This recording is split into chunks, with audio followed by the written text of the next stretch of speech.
Well, a very brave move by the captain. Rahul Dravid decided to come to open the innings. He's been a real wall for the Indians for a long period of time. Decided to come as an opener. I'm not really sure how good a decision is this. Because India really need him. And early on with the ball in Shoaib's hand, it'd be not easy to bat against.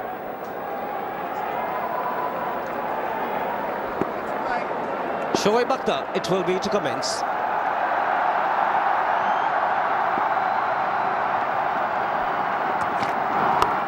And knocked him straight away. Short delivery to start with, taking evasive actions. Leg by signaled. Did it get Virender Sehwag on the helmet? What a delivery. An excellent delivery to start off. It can really shake the batsman. You get hit very first ball. Well, I thought he hit him on his head, but no. Hit him on the bat. It could have gone anywhere. Lucky that he went for the boundary. Was signal leg buys. It's happened twice. Waka, you and me on air. Yesterday, Mohammad Yusuf. And today, Virender Sehwag.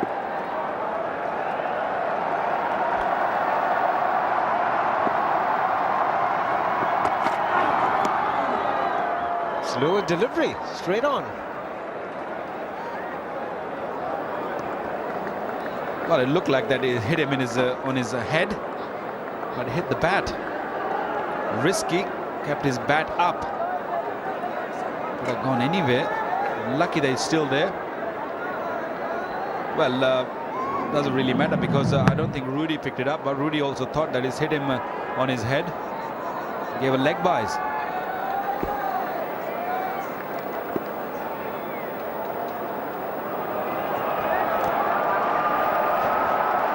Very senior umpire Rudy.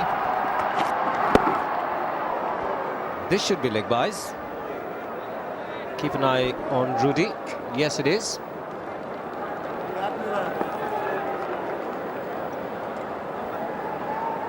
Lights are on here at Gaddafi Stadium. It's getting a little cloudy. But overall, the light is not bad at the moment. But I don't know how long the umpires think that this light is good enough to especially bat against Shoaib Akhtar and Mohammad Sami's pace. Yeah, the last delivery, 148.6 k's per hour. So that would also be a significant factor. It's just a loosener here. A loosener?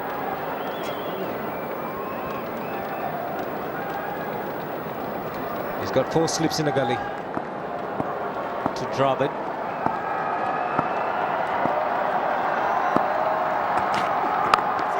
Again, a good delivery. Gets off the mark, Rahul Dravid, but was in an awkward situation. Got himself into a tangle. Well, he hasn't really opened for a while now, so it's going to be something new for him. That one just kicked off. That's what pace can make a difference.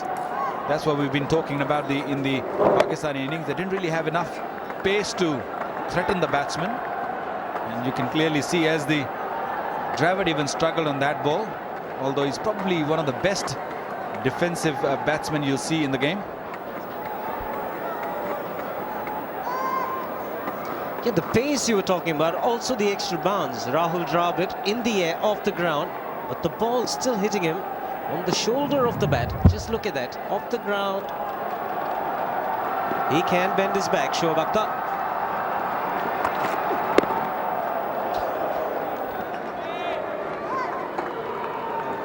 It's always very difficult to come just before the interval.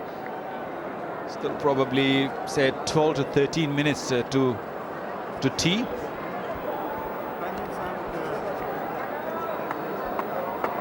It's always difficult to bat in that span of time, especially when the lights are on. Field there, 3 slips in a gully. And you'll probably see this field for a long period of time. Pakistan has got plenty of runs to defend.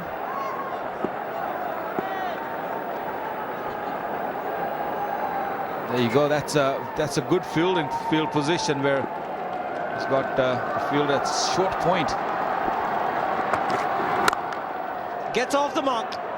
Typical Sehwag fashion. Likes to score in boundaries and gets off the mark with the last ball of the first over for a boundary. It's 10 for no loss.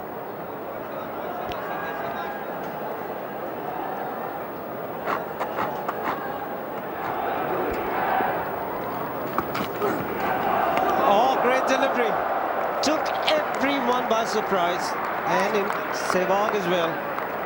He was in two minds whether to defend or whether to leave. Does the best thing in the end, swaying away.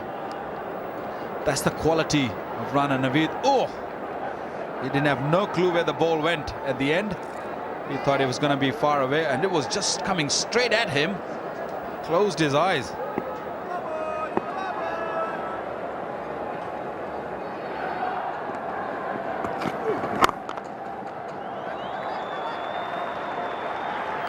This is a real classic.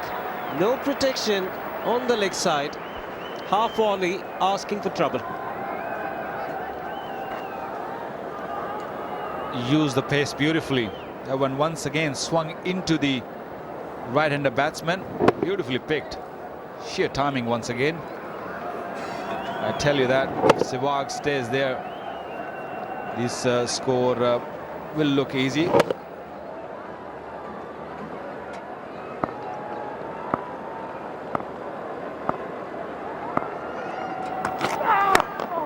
Huge grunt, but a great shot from Dravid. Looking for the Yorker was Shoaib Akhtar. Doesn't get it right. The margin of error very minimal. And Dravid picks up a glorious boundary to end the fifth over. It's 22 for no loss. So it's tea time here at the Gaddafi Stadium. Day 2 in this first test match in the Allianz Cup. Pakistan won the toss and did extremely well. A huge score. And India in reply, 22 for no loss.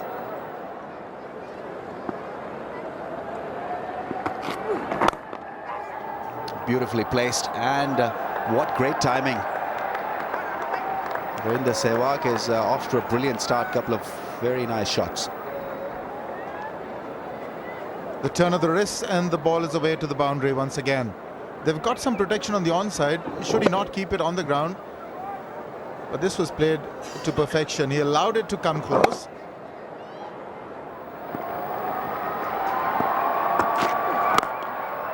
Maybe he'll have a lighter bat when he's facing the new ball and then turn to a heavier stuff later on. Now that is quite sloppy cricket from Pakistan. That ball has run away for extra runs. 4 conceded.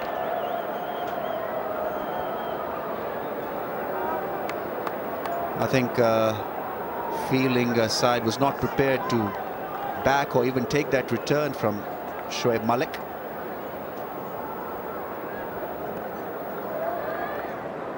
Not quite sure what happened there, but Rahul Dravid ended up with 4 more runs to his credit.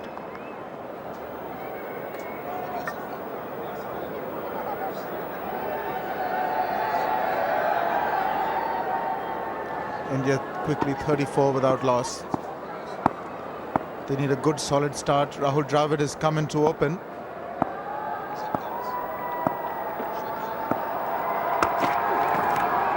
Coming into open, well, he's sent the right signals. He's leading from the front. It's an aggressive stance.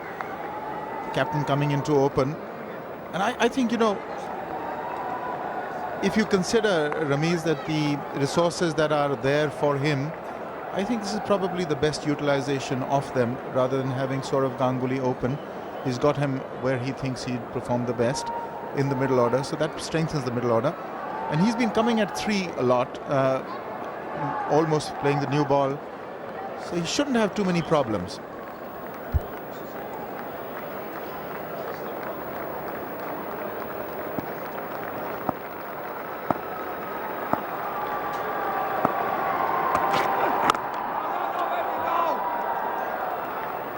Good channel from a fast bowler. Imran Farid is on for Mohammad Yusuf. Got 100 in a practice game against India. Not exactly a practice game. They call what? Side match. Side matches. It's getting slightly dark here. It's clouded over. The lights have come on. And you have the Pakistani paceman bowling at about 150 plus every delivery. So it's not an easy time there for the Indian openers at the moment. 3 slips and a gully, staring at 600 plus. And Shoaib Akhtar steaming in. Not only do they have to look out for his fast ball, but also his slow delivery that dented England quite badly in that last series. But he's got to put it away. Rahul Dravid is professional enough, capable enough to know that his job is to focus on the delivery and not to worry about the light at this stage, because that can easily put you off focus. And also out there, he's got to think like a batsman, forget about the captaincy hassles. This could turn out to be a brave move. Rahul Dravid has decided to open himself, and as Arun Lal was just mentioning, send a strong signal to the dressing room and also to the opposition that I'm here to challenge you.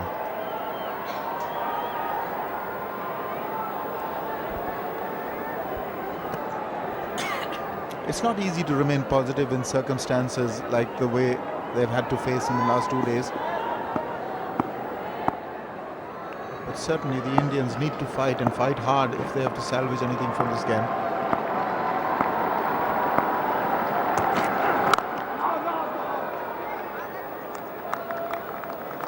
Fight fire with fire. Good opening start can give them that platform, and this pitch is playing easy enough really for the middle order really to come and repel the attack.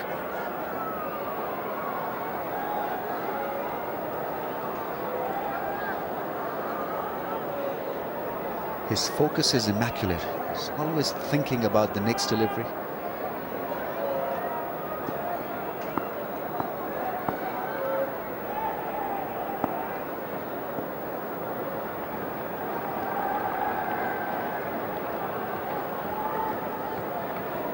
He draws away from the challenge because Shoaib Akhtar is taking his time.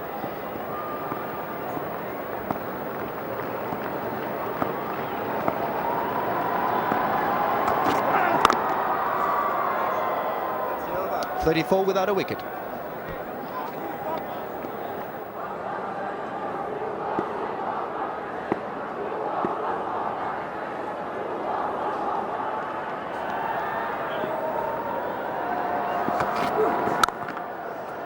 That's gone through the gap. Crunchy drive. Virender Sehwag is not going to spare the loose stuff. That's a good shot. That's an authoritative punch off the back foot. Would do his confidence a world of good as well, because he had enough time to go onto the back foot. He likes to be on the back foot. So these short deliveries normally puts away with consummate ease. He's managed to crash that through the covers. Again, the balance, the standout feature in the shot.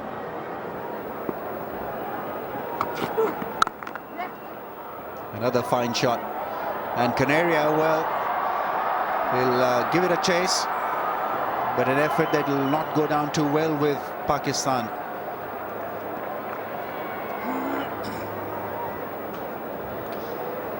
Fielding is not his forte.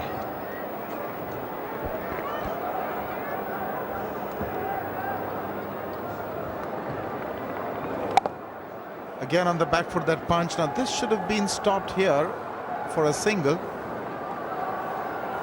But he's a tall man with long legs. Coming down there is not that easy, and with that jumper on, it's not the easiest with that huge rope staring you in the face.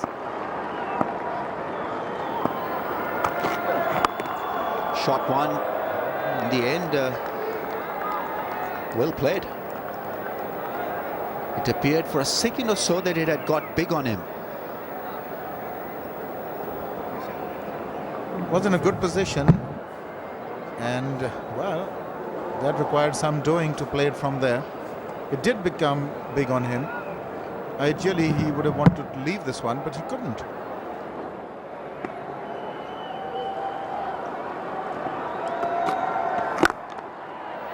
It's a lovely drive. Once again, challenge for Canario. Does well this time.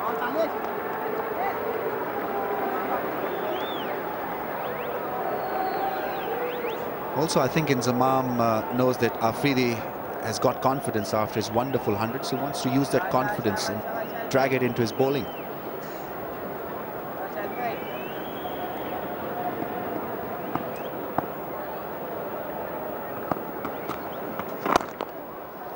That's whipped away beautifully. Excellent shot from Rahul Dravid. Slightly short on the leg stump. He just whips it away. Just the turn of the wrists. Just followed the line perfectly, Dravid. Let it come close to his body and whipped it. No protection there for 4.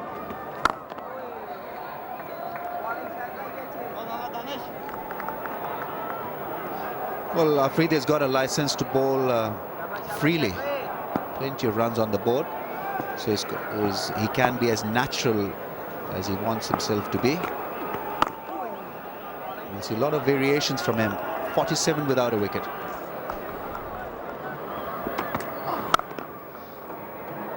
Oh, well fielded, is it? No, gone through. For once I thought that Shoaib Malik was running away. Done a fantastic job, but fantastic job done by virender Sehwag. That's the area that he favors the most. Shot outside the off stump, but he's not taking any chances now. He's absolutely on top and in control all along the ground. That's played away from the fielder. Very good shot. Great timing once again from Sehwag. That certainly will frustrate Shahid Afridi. A little bit of width, and we know by now that you can't bowl that channel on a pitch like this. Flatter, quicker was Afridi, but offline. He's been in good touch. Tell you more about it, Shiva Ramakrishnan and Michael Holding.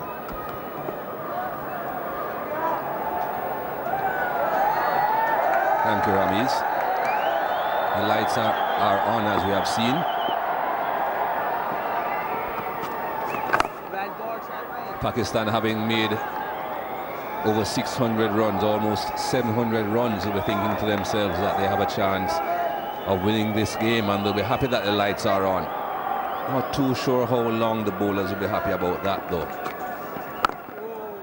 On this unresponsive pitch, no one getting any help at all. The bowlers might want to turn those lights off to get off the field.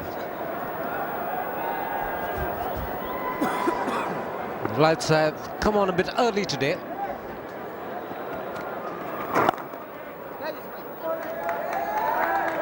Picks up an easy single, Virender Sehwag. It's important to rotate strike as well between these two. It's been a good start for India. 679 for 7 declared. Pakistan 59 for no loss is something that they'll be happy with.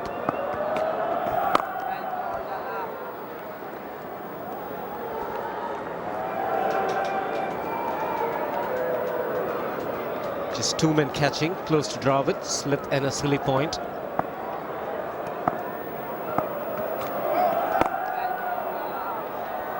No ball from the spinner. That is a crime.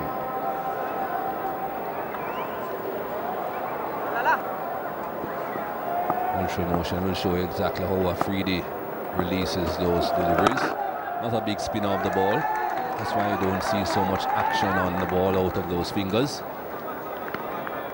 Over comes to an end. It's 61 without loss.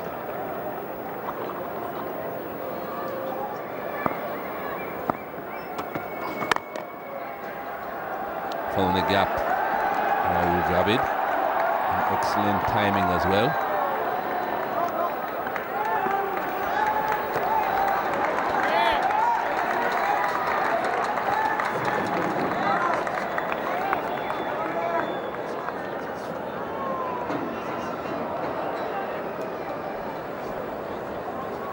He's moved into the 20s, Rahul Dravid. 3 boundaries to him so far.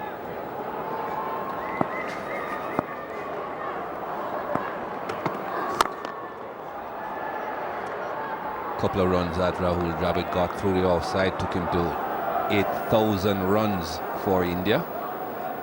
That's a lot of runs.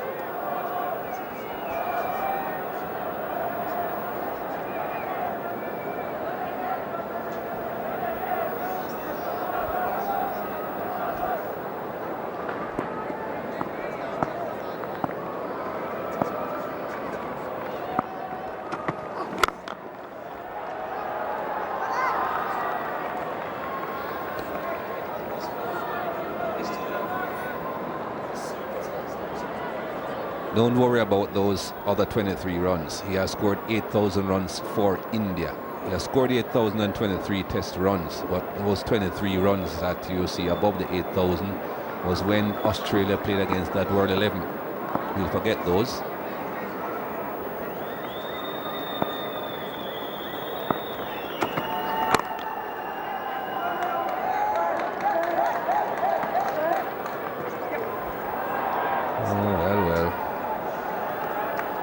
Just the Indians that are looking a little bit shaky in the field.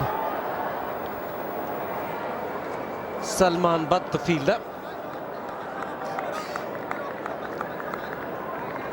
A little complacent there, taking his eyes off the ball. The fumble giving the batsman enough time to pick up two.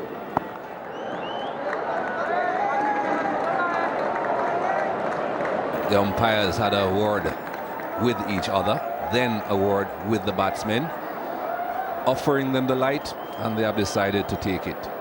We showed the lights, the artificial lights being turned on early here at the Gaddafi Stadium, but as we know in these test matches with the red ball, although the lights are turned on, the red ball isn't that easy to pick up in the fading light, fading natural light, even with artificial light. And so they leave the field anyway. So bad light stopping play once again, but more overs lost and time lost today than yesterday. 65 for no loss was India. Virender Sehwag 36 not out of 35 balls, and Dravid opening the innings for India 22 of 44 balls. Shoaib Akhtar bowled quick, so did Rana Naveed. Mohammad Sami also bowled with some pace, but no sign of Danish Kaneria, at least on day 2, but we'll see plenty of him, I'm sure, on day 3. India 65 without a wicket. Virender Sehwag will resume the show. He's on 36 of just 35 balls. Looked in very good touch. Conditions are mild. Sun is not peeping through the clouds, but it's not very cold.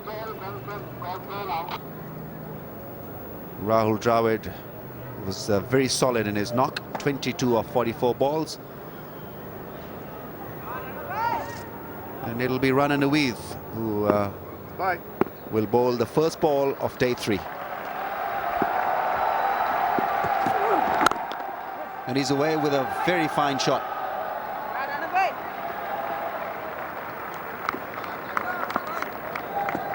First hour, as always, will be crucial to both teams. Pakistan will be looking to create an impact by picking up a couple of wickets, whereas India will be looking to defend and play as naturally, as normally as possible.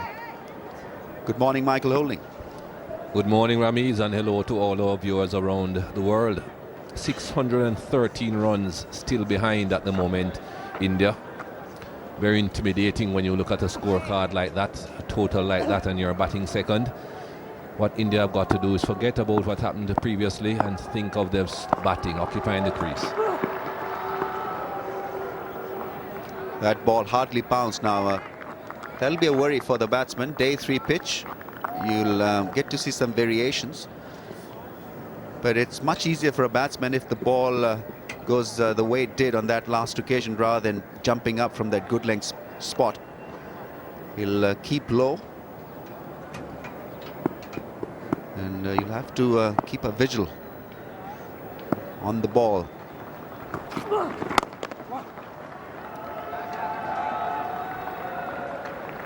Another run for India. Rahul Dravid is off the mark today. I just said, Ramiz, is a lot better for the batsman if the ball only keeps low. If a few balls keep low, that's fine. If it's few are keeping low and a few are popping off a length, that creates problems. You're not too sure whether you can commit yourself to the front foot or not, but that won't happen on this pitch.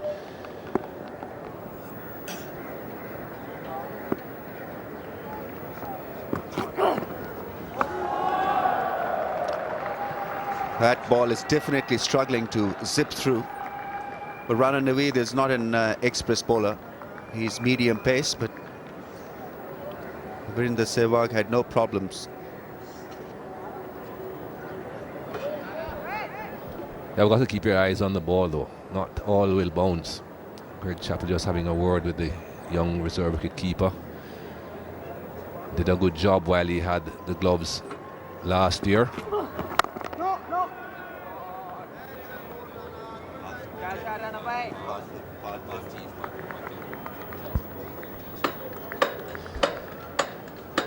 It's a grassless pitch, lifeless pitch, full of cracks, but those cracks will not disintegrate.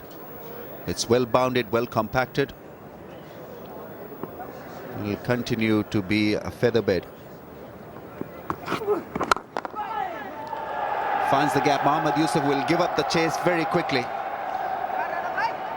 First 4 of the day struck by Virender Sehwag. India 71 without a wicket. Sehwag continued to hit Pakistan badly. He's on 41 from 39 balls. Had a phenomenal series last time he was here. Rahul Dravid. Well, we can call him a makeshift opener. He's not a regular at that position, but looks a complete natural with Virender Sehwag at that number 2 slot on 23. Plenty of classy Indian batting to come. Shoaib Akhtar, will he enjoy the conditions? 5 overs, none for 14.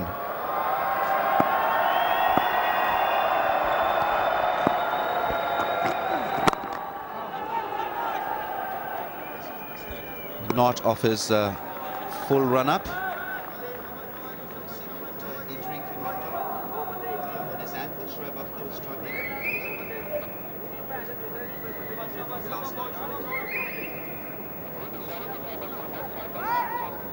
Pakistan would want a fit Shoaib Akhtar coming hard at India very early in the day.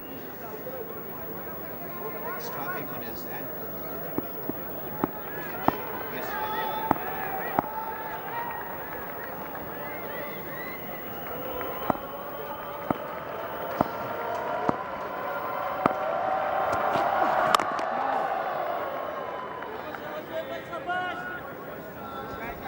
All a matter of getting through these opening overs.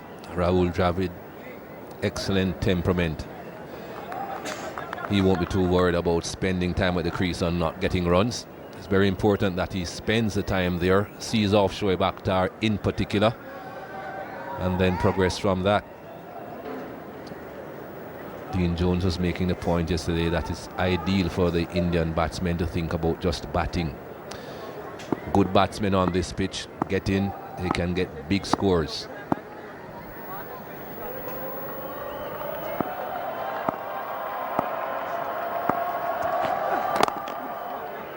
This time he'll pick up a run. He's very strong in that area.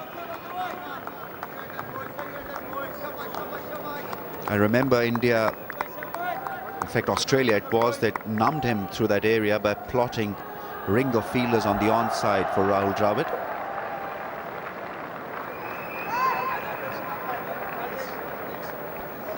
Shoaib Akhtar, it's been a ginger start.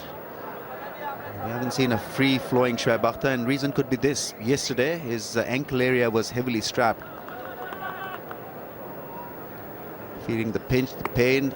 He had problems with the landing zone as well.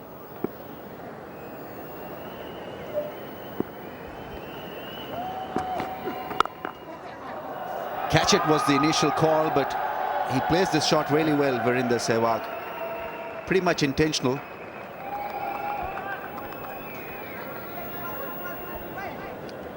Pretty safe shot once there's no third man in place, even if it carries a bit further in the air than he was expecting. There's no one down in the third man region to run in and take the catch. All he has to do is make sure that he gives himself the extra room so that the ball doesn't follow him and cramps him, and then that way he'll just hit it over the top of gully and not to gully.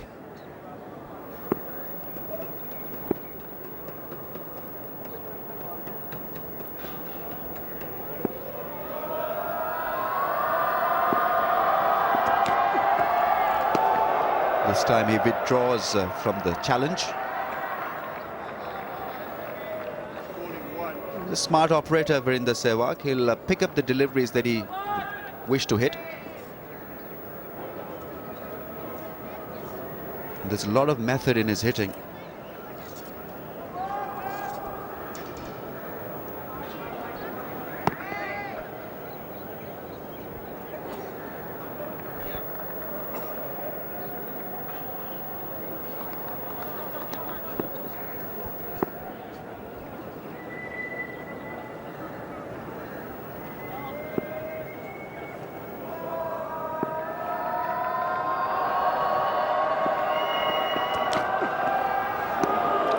Ducks into that one. Sehwag 76.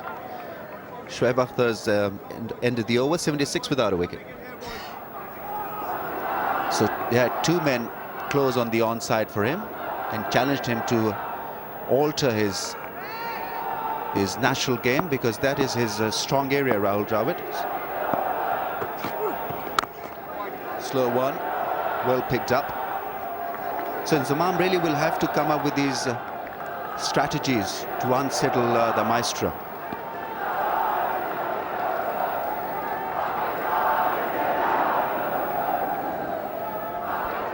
These conditions test bowlers and the captains.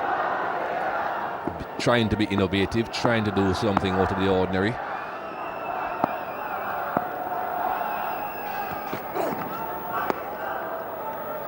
That is another good weapon, but it should be kept as a surprise weapon. India, I thought, overdid it.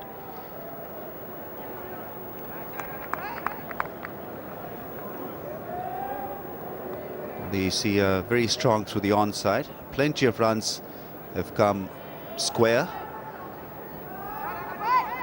A couple of good shots have earned him boundaries. One through square leg, the other through mid-wicket, and one a lovely covered drive. That's played fine. Sehwag was very square for reasons only known to him and Inzamam.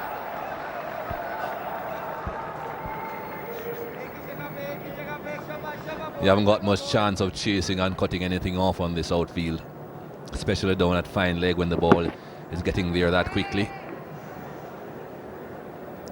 Sehwag had perhaps 25 meters to travel. Absolutely no chance of cutting that off.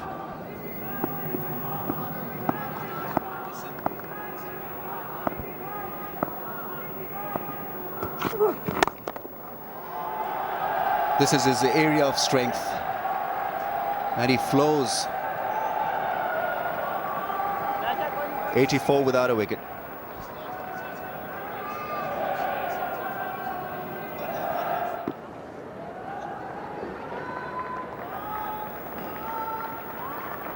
Some presence of Indian supporters.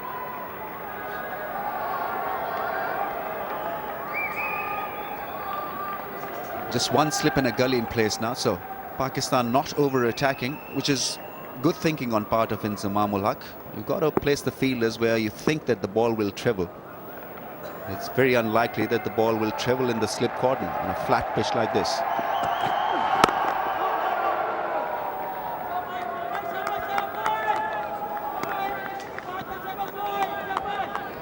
There's enough encouragement out there for the bowlers from the fielders. They'll be trying to lift the spirit of their fast bowlers in particular.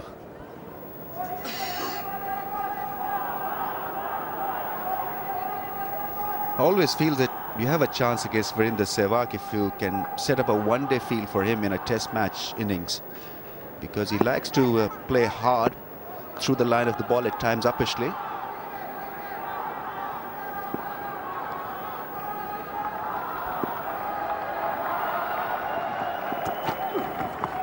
Down the leg side. You know that you can feel that he's not yet fully involved, Sehwag, in the show.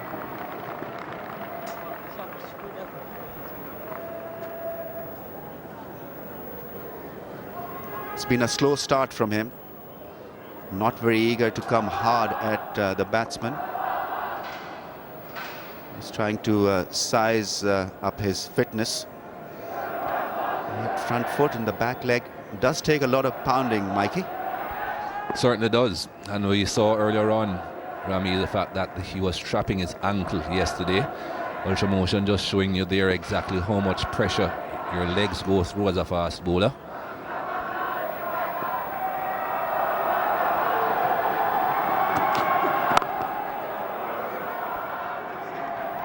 And if you are not absolutely sure about the strength of your ankle or the solidity of that foothold when you get there, you will hold a bit back. You will be pretty much in second gear instead of being in top gear.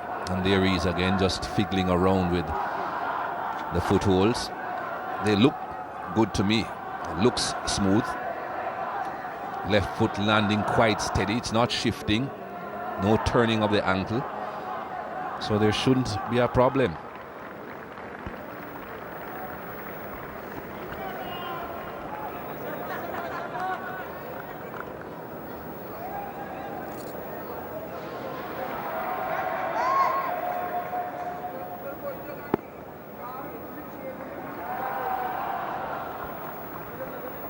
Wants to adjust the fielder at short leg.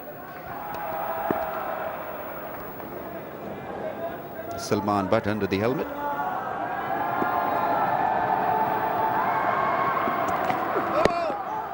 It's a no ball. Some fast bowlers, Mikey, do have a lot of issue with where they land. I think bowlers that have a longer leap and jump do want to have that area absolutely settled. Whereas I remember someone like Wasim Akram never used to have a problem because he didn't have that leap. So it could be different for different bowlers. And he's way over this time, Shoaib Akhtar. Yes, Wasim Akram was a bit lighter on his feet than most fast bowlers because he didn't really slam that front foot down. He used to just run through the crease. He was like Malcolm Marshall, running through the crease instead of actually slamming that front foot down and really powering over the front leg.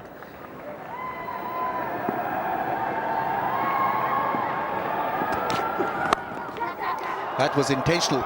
Another boundary, well struck.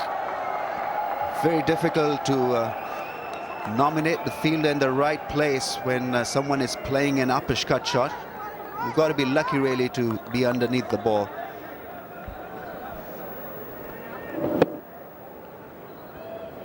You have to be very tall to get to that.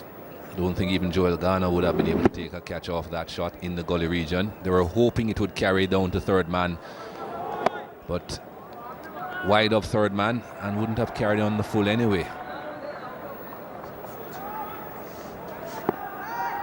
This partnership 89, he's on 49.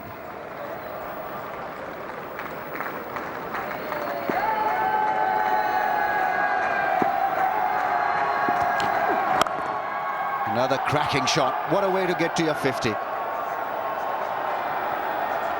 Reaching it with a lot of style. It's been a blistering knock. 11th Test match 50.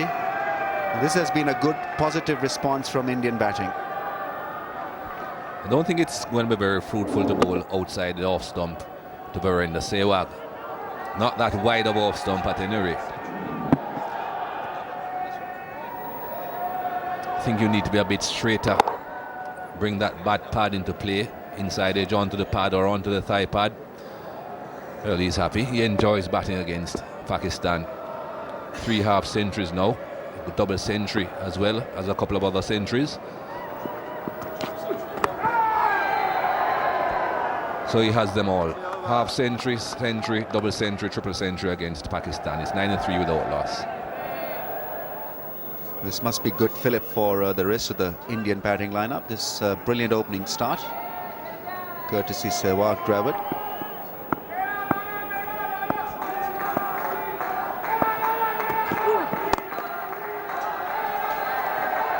Need to have another fielder somewhere there, because he's been able to find the gaps through the onside, which is his favoured area.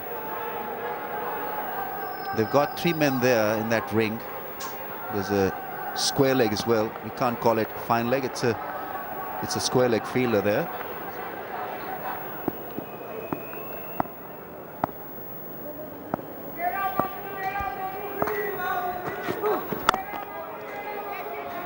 Well, that was a prime example of what you were referring to there, Ramiz. That ball certainly wasn't anywhere close to leg stump. It ended up on the onside.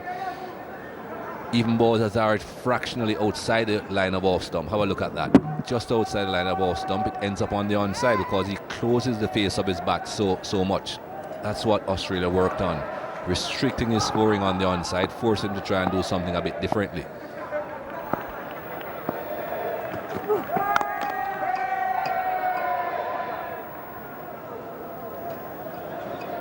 Yes, they made him think about his onside play, the leg side play, and he forgot about his offside play also, because he was so much focused on making it absolutely right, working all the time in his mind the thought of how to escape those fielders on the onside, that he forgot to really pierce the ball through the offside in the meantime.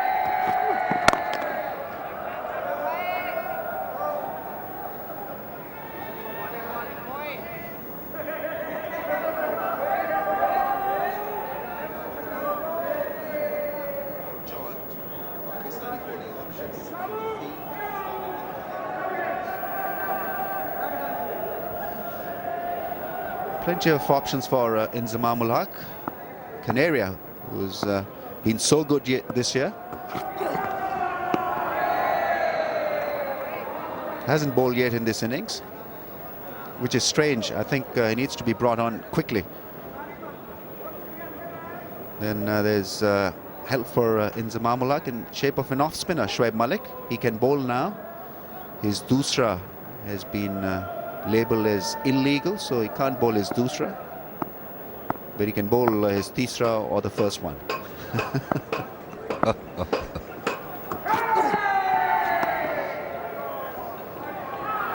That's a wide, a real wide.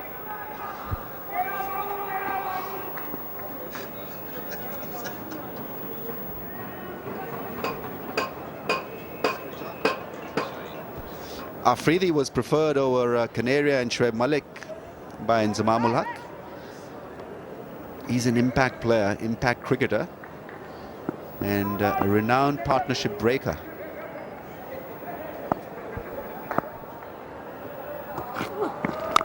Slow one, picked up by Rahul Dravid, 94 without a wicket.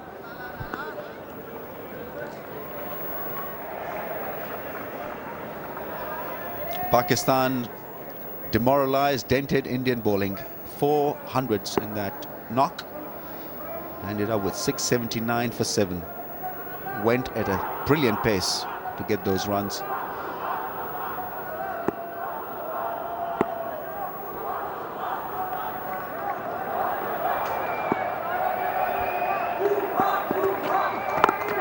Catch it. Well, short leg was interested, but I think he was not in the right position, because in the end Virender Sehwag will be pretty happy to be at the non-striker's end. Ended up being behind square, this catch. And of course, forward short leg is exactly as the position stated. He was forward of square. If you're going to be thinking about bowling these short balls to Virender Sehwag and attacking his body, you need two men there, the forward short leg and the leg gully. At the moment, Inzamam ul Haq is seemingly trying to use one man to cover two positions. He has brought him a lot squarer, just on square leg.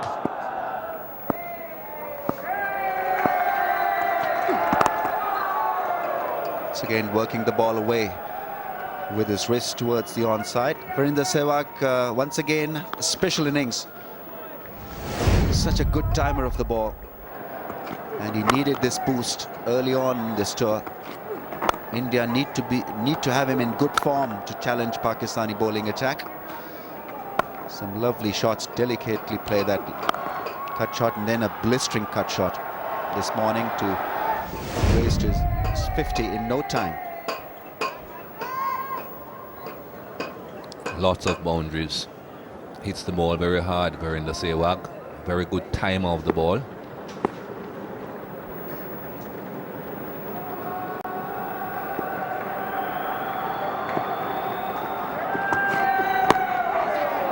Well, they had two fielders there now, but that ball still misses them.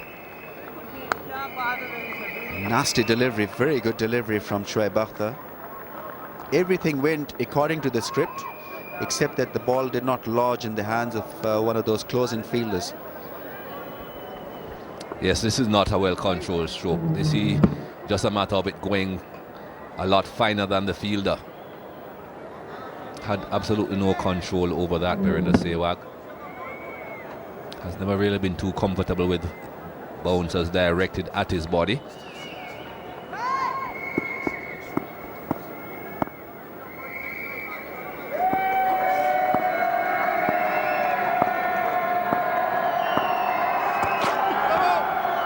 That's another no ball.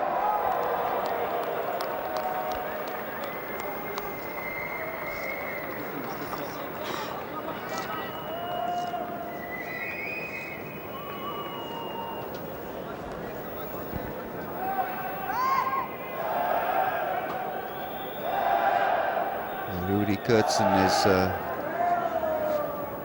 marking the line. Just over. Giving absolutely nothing away, Rudy Kurtzen.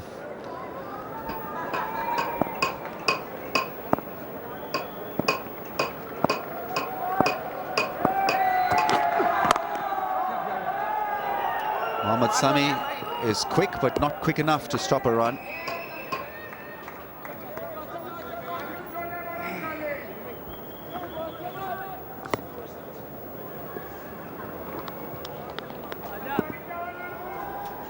They've had an incident-free test match so far. Rudy Kurtzen and Daryl Hare.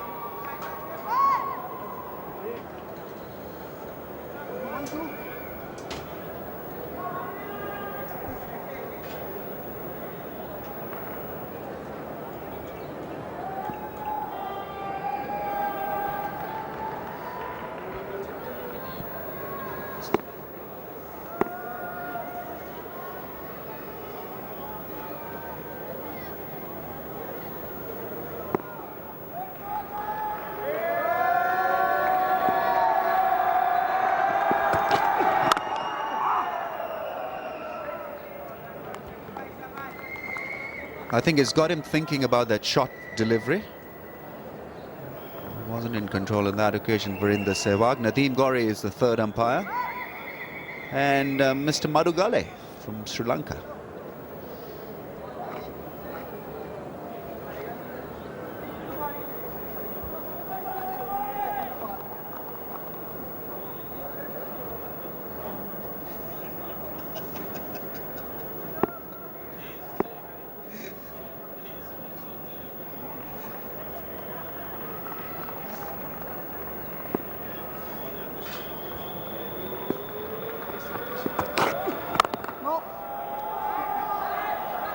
There's a hesitation, but it still make it. India now exactly 100 without a wicket. Good going by India. First 50 taking 64 balls, second being more attractive than the first one. Slow one's been punched by Virender Sehwag, and even though Shoaib Malik is quick, will he have a chance? No chance in the end. Lightning quick outfield. To tell you more about it, we've got Arun Lal and Dean Jones. Thank you, Ramiz. Thank you, Mikey. Oh, he had to reach for that, Arun, didn't he? He was didn't get the back foot right across, and he just had to get the long handle at it. Oh, absolutely. He wasn't in the best of positions, but he generally is not known for his footwork. It's just the balance and the sense of timing. Just got his bat to it and good enough to get 4. Well, he's looking a lot more composed in this innings than I've seen him in a lot of innings before. One criticism of him recently has been that he's got starts, he's got to 30s and 40s and not really gone on after that. But here he's looking a lot more composed. His shot selection is a lot better. He's not going after the bowling. He's only waiting for the loose delivery. So it's a different, more focused Virender Sehwag. Well, it's 1 test 100 per 4 tests, and then throw another 50 in there as well. That's a fantastic rate, isn't it? And it's got better and better, hasn't he? And at 300, of course, at Multan, he's a fantastic cricketer. And what he puts bums on seats. He likes. I just like the way he goes at it. And sure, he's going to muck up occasionally. I don't think he's got a fantastic technique here and there, but what he has got, he's got a fantastic guy. He's got great hands. Look at that. Now, that's not his back foot goes towards the leg stump a little bit, not back and across, but he's such a clean hitter of the ball. Absolutely. You talk about putting bums on seats, he also lifts them a lot. Some really audacious stroke play that you see from Virender Sehwag. Now there it is, 30-49. He's gone 14 times.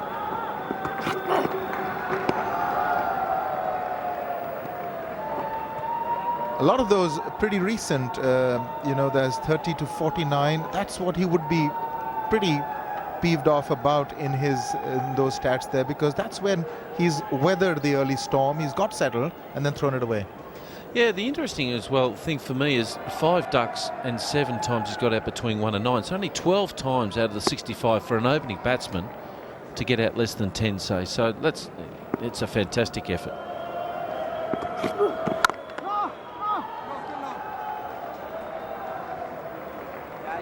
He likes to go after the ball. I've no doubt he hits the ball a lot in the air. He'll probably get it out caught most of the times, as most players do.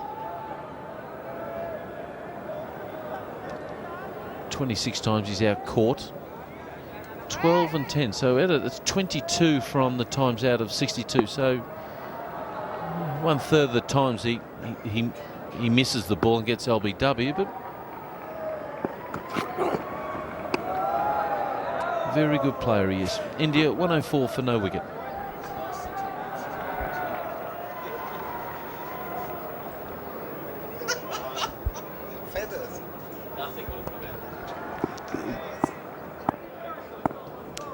India flying along here at the moment. 5 runs and over. 104 for no loss.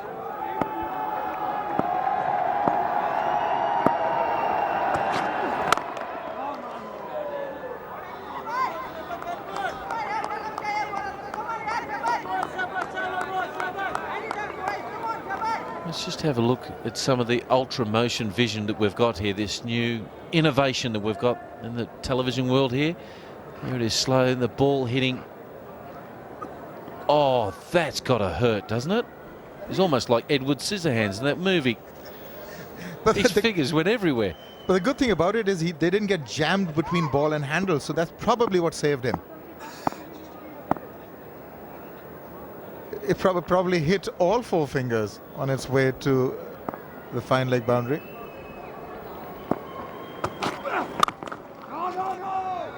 We spoke to Sachin Tendulkar earlier today, and we were talking about the extra fiberglass he puts on the bottom hand on his gloves. And this is one of the reasons why. Where it hits, it's what we call getting jammed.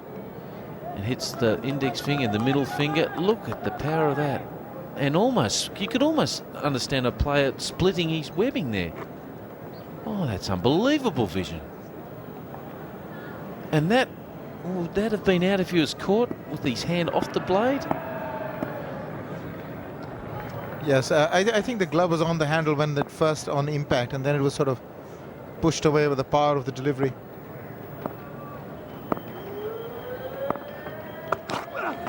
I'll tell you what, it is good vision for the cricket manufacturers to understand the impact of the ball. I never ever had this vision before.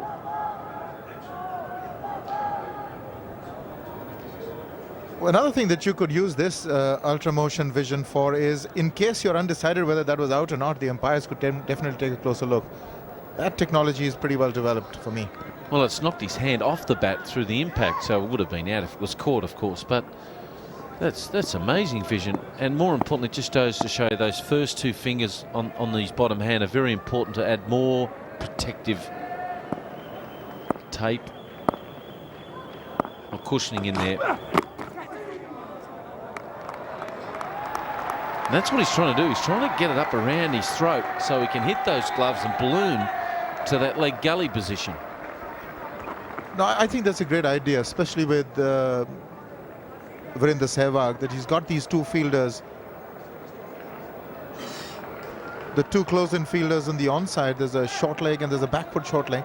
But I'm getting the impression that he's getting a little carried away with the short stuff. He's getting a little predictable.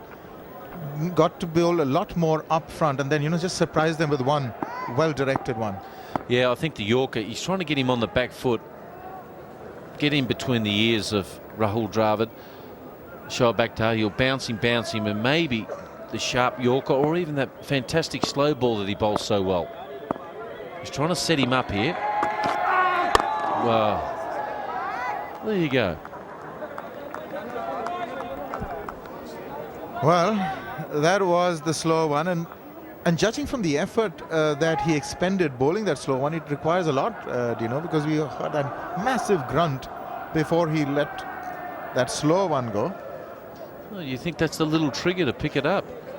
I just think Could very well be. I think Rahul Dravid's been around a bit. He's faced a few fast bowlers in his time, and he knows exactly what he's trying to do to him.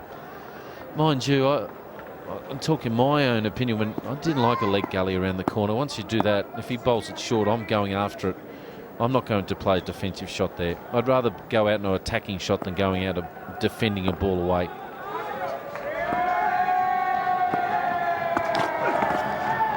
End of another good over there. India 104 for no loss. India, even after a century opening partnership, still trailing by 575 runs here. In the air. Oh, one bounce wide. It's gone away for 4. Lucks of fortune. A good hit. Now he's almost always waiting on the back foot, Virender Sehwag. That's where he likes to be. In the air for a while though, he hit it pretty well. Got it in the air, but the good thing about it was that he was directing it into the gap, and Canaria couldn't quite make it. Well, that's just gone past a partnership between Sunny Gavaskar and Arun Lal here back many years ago in 1982-83, where both you two greats had 105 run partnership there. You enjoy batting with Sunny? I can't remember a thing. It was 2 10s. But that was the last time I was here in Pakistan, and it's great to be back after these 25 odd years, and loving it here. You haven't changed a bit. Lost a little bit of hair on top, but apart from that, looking good. That's all right. There's enough cover there. Was Imran bowling to you back then? And how? Oh God. Well, he just thought about letting it go over the top of the slips, but it just come off so slowly. He thought, oh, I'll just ram it down to third man for 4. That's how good he is. Really, the thing that stands out about that shot is that he wasn't committed even till the last instant. He thought about going over the slips. He thought it would bounce a lot more than it did. And when it didn't, just directed it. So he's not totally committed. He can also abort at the last instant, I would imagine. That's how good he is, isn't he? He just thought when he saw the length so quickly, I'll let it go, then it come off so... Oh, look, I've got enough time to play another shot.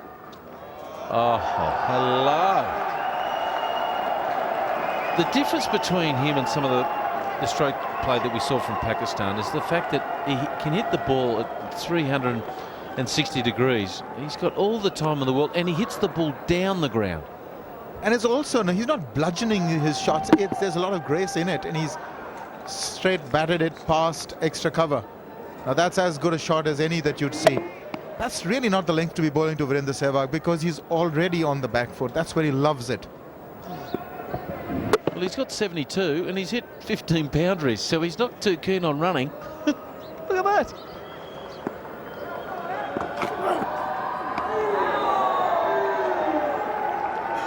Dravid bowling really. This guy's a class act too. He's testing him all the time. The shorter one. Bent his back there a little bit more. He has come along leaps and bounds since I've seen him last. Now another thing worth watching is that he doesn't go after every shot delivery. Now he let this one go, He judged the length. He saw it early. He was wanting to duck under it, but then just moved away. That's the over. 116 for no loss.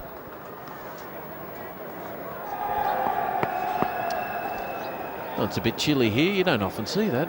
Or when I come here to Pakistan, the jumpers and everyone's got the coats out. It's not that cold. I live in Melbourne. And now it can get cold. Danish Canary coming on from the college end there, age 25. Tall boy, about 6'1", 6'2". 143 wickets from 32 matches now. Windsy will need him to try to break this opening partnership, and they've played very, very well, haven't they? And Dravid doesn't mind Sehwag just going about his normal business, while Dravid just plays his shots. 34 from 70. Sehwag 72 from just 65 balls, and hasn't done anything wrong. Absolutely, they haven't put a foot wrong, these two. And to me, this is the critical moment on how they manage to play Danish Canary, because the next 2 or 3 days, it's going to be how they handle him. He's in good form. He gets a lot of bounce. He whips. That arm action is so quick, and sometimes I've seen people misread Danish Canary. And for Indians to do that, he's got to be really, really very well disguised. Well ball, Danish. Good start, Shabash. Shabash, Danish.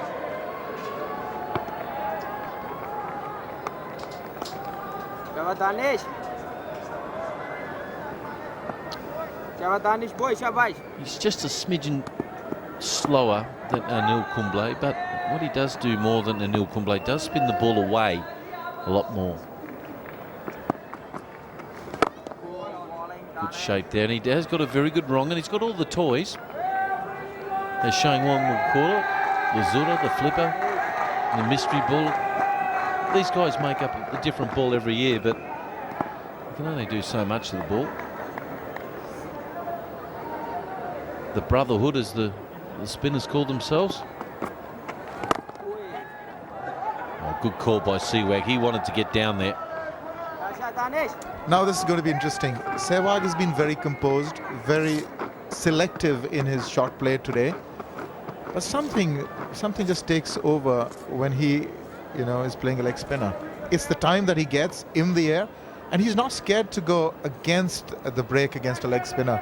So this is going to be interesting. Yeah, there's these beans that go off inside his head that he wants to smash them. That's what I think he just doesn't think that spinners can bowl. He has this attitude, a cavalier attitude. No ball there, and I think he picked that up there. He was sort of looking to block it. A very quick call from Rudy Kurtzen. Now, let's take a look at this. They've got a long on in position. They're willing to give him a single, although it's the first delivery that he's playing of Danish Canary. They know that he's going to go over the top.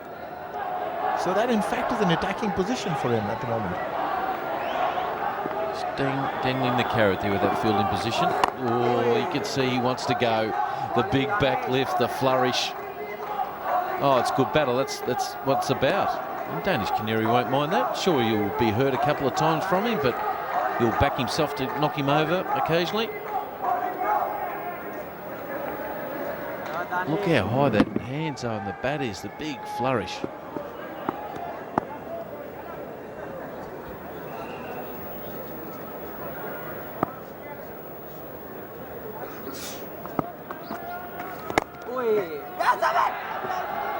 Good running.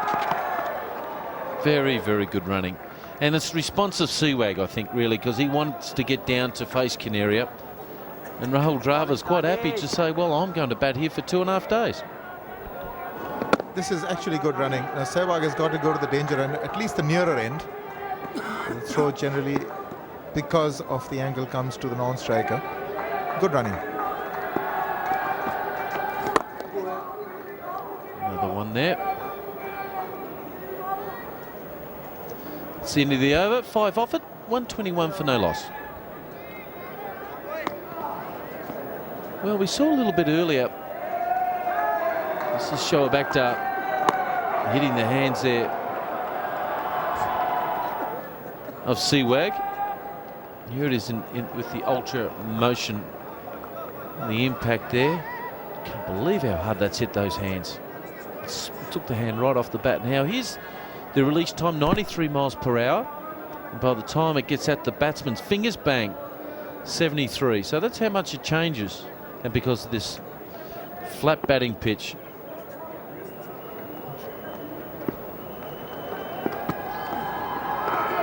Swing and a miss. Mohammad Sami. Now I heard a lot of rumours about this boy over the last 4 or 5 weeks that he's really trained the house down. He's really been coming up very, very well. Well, he almost did the trick for Pakistan. First delivery, Sehwag went after it real hard, but a bit too close to his body to really connect. Fortunate didn't get the edge. Just came too close to him. What a shot. Oh, as if he thought, oh, I can hit it through extra cover, or maybe through cover point. Oh, damn it, I'll whack it through backward point. And that's what he did. He's just so good at this shot. He's in position, almost in his stance, just waiting for this. Gets onto his toes, just trying to control it and keep it down. He's pretty aware of that gully and point fielder. Beautiful shot. Enough time. Really, he had loads of time on that one. That's 16 boundaries too, Arun. Not too many singles. And that one's hit right in the screws too.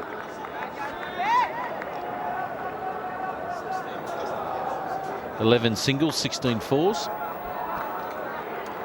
Now take a look at this shot. He's so much on the back foot that he's even driving off the back foot. But he manages to play on the rise. He loves playing on the rise. So that's why you got to pitch it up to him. It didn't carry. It was just short of the slip. I think it hit right off the toe of the bat. The things are happening here.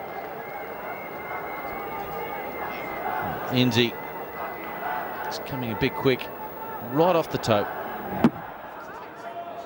This is his 10th four, I'm told, this morning, so he's only dealing in boundaries. And if you keep bowling short outside the off stump, he'll keep going at you all day.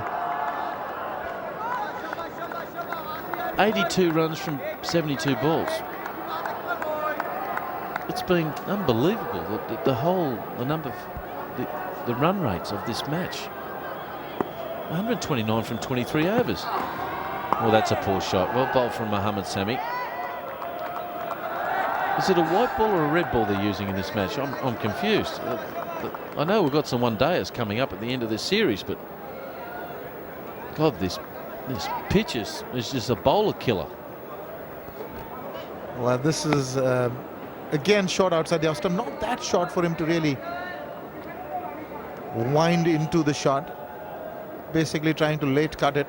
They're getting more protection on the offside now for Sami. Here it is, how quickly he's bowling. Lets it go just over 88 and gets to him at 72, which is very similar to almost Sehwag. Quick single, well that's rare. What's going on? He's had enough from batting, is he? It's the end of the over. 130 for no loss. Drinks have just been taken, and in the first hour here, 65 runs have been scored in just 11 overs. And for the bowling, the sad affair for Pakistan, they're all bowled reasonably okay here and there. Sehwag 9 overs, no wicket for 34. Run and he's bowled better than that, those 9 overs, no wicket for 54. But here's the match summary there. The Centurions, Yunus, Yusuf and Afridi.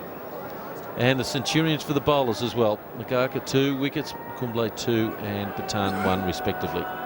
Still trailing by 549. And just to let you know, the highest ever opening partnership here for an Indian pair is Gavaskar and Chauhan here back in 1978-79. They scored 192 on this ground. So they're a few runs away from that record.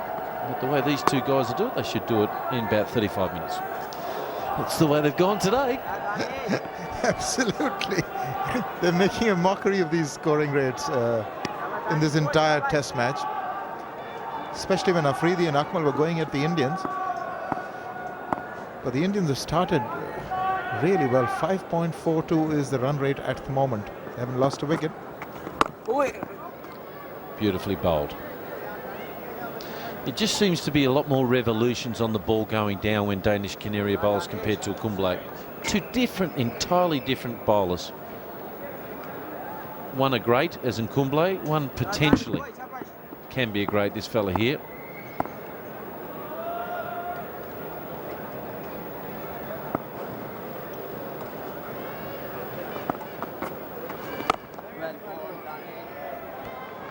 The thing about Danish is that he gets into line and length very quickly. He's not going to give you too many long hops or full tosses. Very much in control. He's got that quick arm action, and his googly is pretty well disguised. The Indians are pretty aware of his capabilities. No run there. He's ever the professional Rahul Dravid, but I tell you what would annoy me is that strap habit hanging down all the time. You know that helmet strap. I know he likes to fiddle around with it. I never liked the chin guard there either, I must admit, but that would annoy me, that strap. Why he couldn't just get a little toggle in there to keep that up. Quick single. Very neat, compact player, isn't he? Stylish player, but that, to me, Just imagine that strap just hanging there. You can do in a hook shot. Look the way he does his pads up. He looks immaculate. But there are these idiosyncrasies in everybody. Did you have a few? Yes, I did. I used to always like to wear something new. That's an end of another over. 132 for no loss.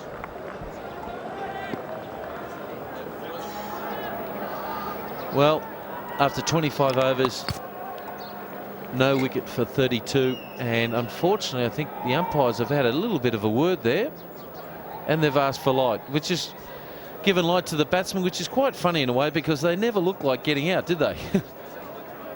67 runs in just 12 overs, whereby these two, of course, are in a position they can't win the game. There's no way. So prevention's better than cure, and these two players have played beautifully. They really have. Sehwag on 84, 17 boundaries, fantastic boundaries, and Dravid 37 from just 78 balls. There's some of the planes that we've got around Pakistan Airways. And Sehwag are saying, well, how come he gave him the light? They smashed me. But it's been a very good performance here by the Indians. Ian Fraser there, and on this, one of the best batting pitches I've seen in a long, long time. Arun, it's just offering nothing at all for the bowlers on both teams. Absolutely right, but the Indians have to be commended because they were really taken apart, and the morale must have taken a beating. Psychologically they were down, but they've come back very strongly with 132 without loss, and they've done it in quick time. So they've really come out positive, and so far so good for the Indians. There's a long way to go yet, still trailed by 547. So really they can't be looking at the scoring, the rates or the distance that they have to travel in this match. They've really got to keep their wickets intact. They've got to stay focused and play naturally. Sehwag and Cameron Akmal just having a little word there. Sometimes keepers say something to the faster bowlers, saying, oh, I'm only standing 15 yards behind today. Why no pace today? How long since you've been bowling slow medium? Just to motivate them and inspire them to bowl a bit quicker. Yeah, that could certainly fire up Sehwag there. Well, a lot of things could happen then. We've got the light meters out here now. Now they're taking a reading, which is quite strange to me because they had to turn the lights off to get a proper reading of it. Now, when you got the lights on, it improves the light no end. So now Daryl Hare will take a reading, make a note of that, and therefore that's par for the day. And anything that drops below that, obviously they won't go out on the ground. But if it improves from there, well, therefore they'll bring the players out. But there it is, the light meter. But isn't it odd? I mean, if you have the facility of the lights, why would you take a reading without the lights? You're not going to play without the lights. You're going to play with the lights. Well, they know when it gets really dark is when. Time to say good afternoon to Waqar Younis. Good afternoon once again, Shiva. Have a look at this. Only 25 overs been bowled and 132. Even the light has been bad, but the runs are just flowing. That clearly shows that how good this wicket is. Sehwag on 84, just faced 76 deliveries. 17 fours. And here to start, Mohammad Sami. And we've got some Indian supporters there, which is good to see.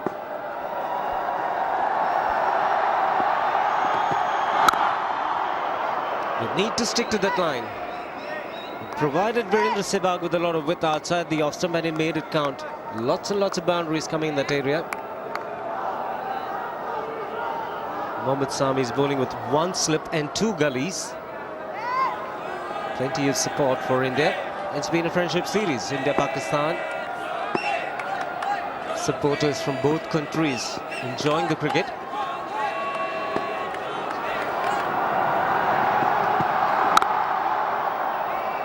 Well, I like the friendship off the field and not on the field. I don't want to see a friendship on the field. But this wicket is very friendly for both the teams. We have seen Pakistan batting earlier 4 centuries, and 2 of them was big. 199 by Yunus Khan and 173 by Muhammad Yusuf. So this wicket has been very friendly to the batsmen.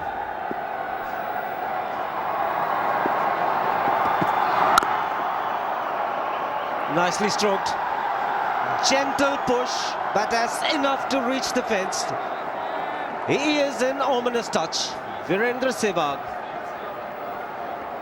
I don't think there was anything wrong with that delivery. It was pitched in nicely, but such a good wicket. All he did is just throw his bat on ball, and once it beats the fielder, you don't really have to run after that, because this field is quick. He gets into very good position. Danish Canaria had a lot of running to do.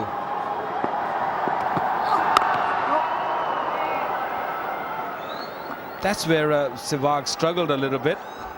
Just a shortish delivery following him. He doesn't like it there. He's a kind of a cricketer. He loves to have a bit of a room outside the off stump.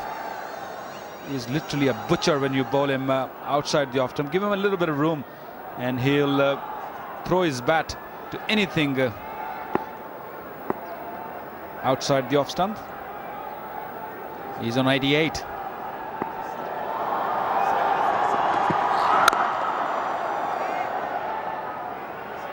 He needs to stay a lot straighter.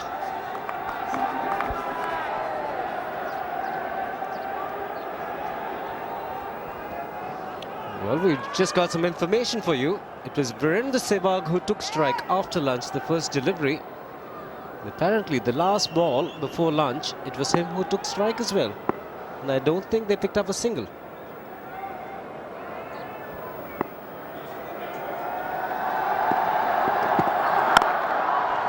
Again on the offside, doesn't get the placement. End of the over. It's 136 for no loss.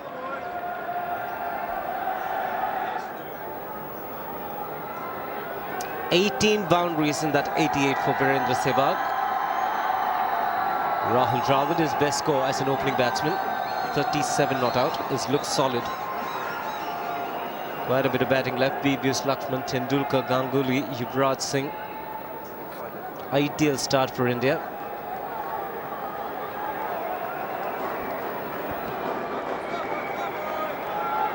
Shoaib Akhtar to start from the FC College end.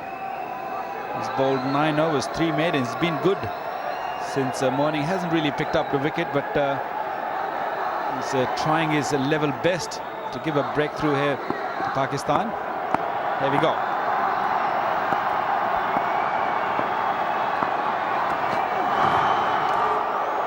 That was quick. He's going to be used in short spells, and he needs to bowl quick. That one took off.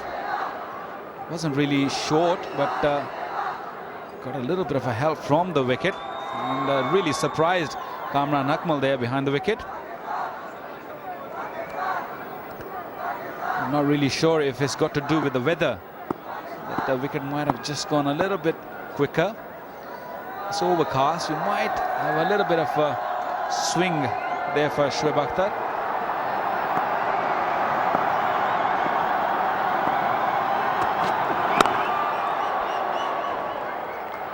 Lots of protection on the leg side. There's a leg gully, square leg and a mid-on. He's tried to bowl into Rahul Dravid's ribcage. Shoaib Akhtar. Well, when you have almost 700 runs on the board, you don't expect only one slip, but Zamam ul Haq decided to just keep one slip and spread his fielders around. He knows the goodness of the pitch, so anything goes in the air, he wants to make sure that it's taken. So I don't think it's going to go into the slips, or it's going to carry to the slips.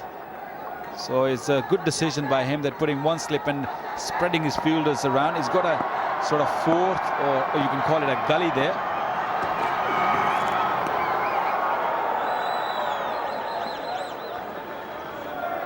.145, 90 miles an hour. That's pretty quick.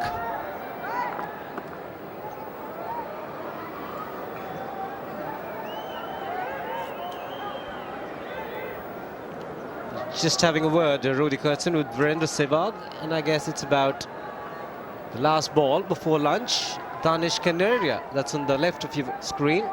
Virender Sehwag was the man on strike.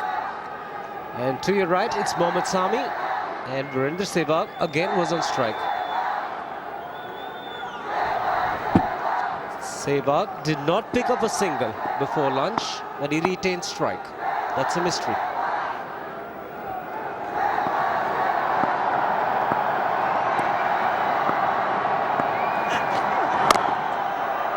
Once one, Dravid. I think the umpires were too worried about the light. That's why they didn't really note who's facing just before lunch, and Sehwag took the initiative to just go and bat again. I'm not really sure what both the umpires were thinking. They've been just too worried about the lights. Didn't recognize the batsman, poor light. They shouldn't be there in the middle then.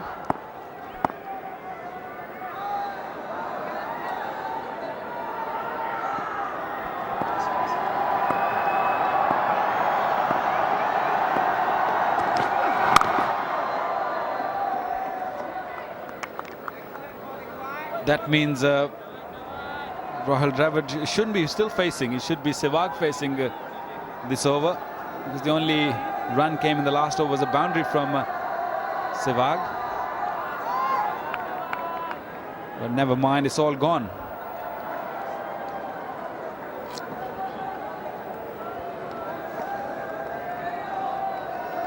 He's been having a long chat, Greg Chappell, with Gautam Gambhir, now with the other opener, Wasim Jaffer.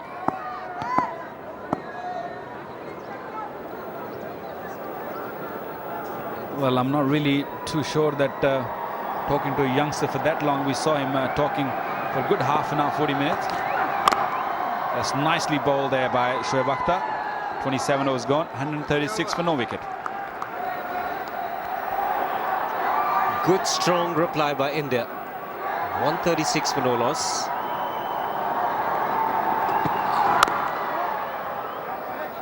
He's batting on 88, Virender Sehwag. A lot of people did not like the fact that he was getting into 30s and 40s and getting himself out.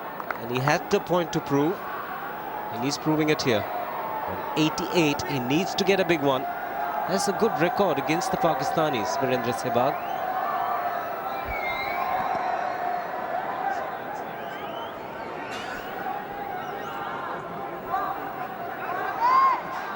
Have a look at the average here. 107 against Pakistan. 1,000 run, over 1,000 runs in just 7 games. Played very fine. The man at square leg was far too square, and Virender Sehwag playing it late and playing it well. 19th boundary. It's not a bad idea to bowl there, but you need to have a protection. There's no short leg, there's no leg gully. I know he did struggle there in that part of his body. He doesn't like it around his thigh or maybe touch higher, but there's no protection. There's only fine leg, which is very wide, and it's got a square leg. It's got two gullies. That's his strength where you're looking at.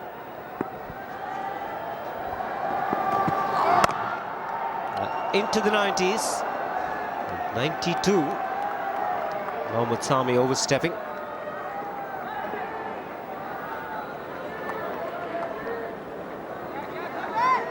We'll have a look at here on the onside of Sehwag. He's got only one fielder, which is here, and then there's got one fielder just there in fine leg, and he hasn't got anybody down at short leg, which I thought very important, where he really struggled early on, especially against Shoaib Akhtar. Hands were coming off the bat when he was playing that delivery onto his body. Be a good idea. He doesn't really like it there. He's got two gullies there, and they're looking to give a width outside the off stump. That's his strong point. Sehwag's, you cannot afford to bowl there. He's going to keep you hitting you for fourth through there.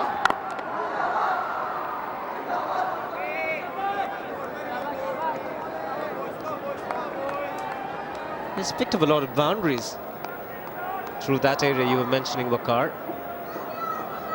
There's been lots and lots of width provided for Sehwag. And the offside, he's just marvellous. When they bowled straight, he used his bottom hand to good effect, good use of the wrist, worked it down to the onside. High percentage of runs and boundaries. Again, overpitched, opening the face of the bat at the last moment. He's racing close to his 100. He's on 96. That's exactly what I was talking about. Anything outside the off stump, he's going to murder it. And that's exactly what he did. Pissed up. Although he's on his back foot, all he needs to do is just shift his weight onto the front foot. And that's exactly what he did. Although he played away from his body, angled the bat a little bit. And that one once again raced to the boundary.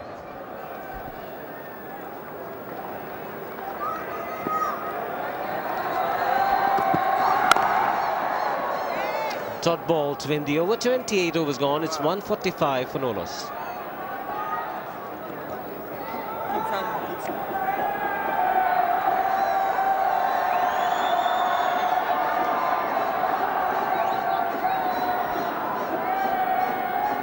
Not very good news if you're an Indian fan, or for that matter, a fan who loves watching batting. Virender Sehwag going strong on 96, Dravid on 37, and it's been, the light has been offered to the batsmen and they've taken it. Well, Siva, I don't really understand what's this all about. I mean, you don't really have to go in if the light's bad.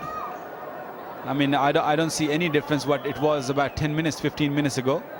And umpires decided to go in. When the lights are on, you don't really, you know, they're hitting boundaries. I don't see Sehwag having any problem against both these bowlers. But I know they're going to take the light because they don't want to play for too long. They don't want to give Pakistan any chance. But I don't really understand this theory of lights on and playing and then coming off. ICC got to do something about it. 145 for no wicket.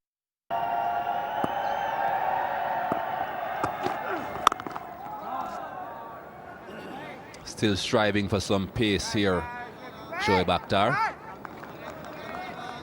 He has been bothering Rahul Dravid a bit with a few short balls. Saw a good short ball yesterday that Rahul Dravid managed to keep.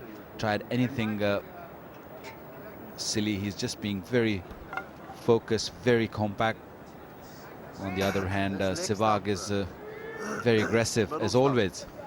Loves to play stroke. That's his strength. He says, if I can play stroke, if I can hit the ball, I don't really have to block it. There you go, 96. Just faced 89 deliveries. Amazing thing is that he hit 20 boundaries. That's amazing. It's a fast outfield, and he said that they have been preventing his singles, so he's hitting fours. What perhaps Pakistan need to start thinking about is preventing those fours.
Sehwag on 96.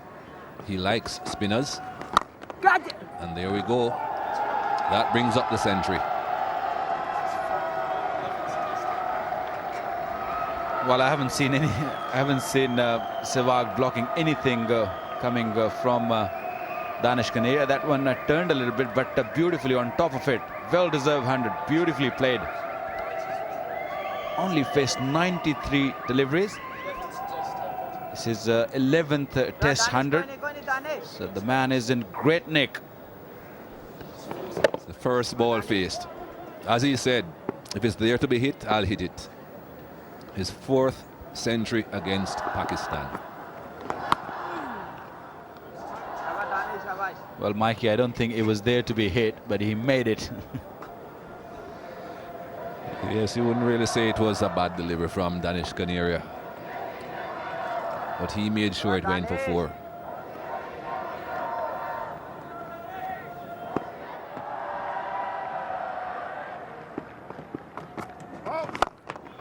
No ball, and there he goes again. Don't think it would have mattered if it was a no ball. It was that full. Yeah, Danish, कोई बात नहीं, Danish. Well, he's so good on the offside as well as on the onside, especially against the spinner. He does play that open blade shot over the extra cover, and that, have a look at this. It wasn't really pitched outside the off stump. It was pitched maybe middle stump, and he made himself a bit of a room. Leg goes out of the line of the stump of the ball and then hit it over the cover. Beautiful shot. I wouldn't like to be at silly point. As I said, that would have hurt. Well, there's an appeal. I think it perhaps hit into the ground though, and then the leg. The umpires will confer, and more than likely they will refer this to the television replay umpire. But that would have hurt. Nobody's got any sympathies for the man on the floor. All worried about the catch. Now they're all gathering up. There you go, have a look. He hit that into the ground, just as I thought. Then it hit the boot. Well, that one definitely hit onto the ground. This probably angle will tell us the story. There you go, hit onto the pitch, onto Butt's ankle, and Kamran Akmal catch that one. Yes, green light. Good decision.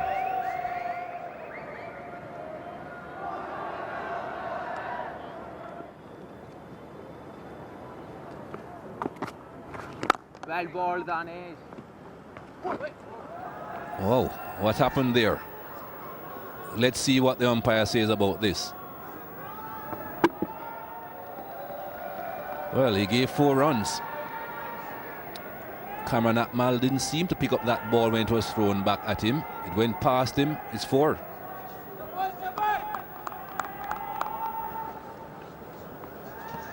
Well, we saw in the last over Rahul Dravid looking up in the air, looking at the sky, that the lights is not very good, and that brought two the umpires together, and they decided we off.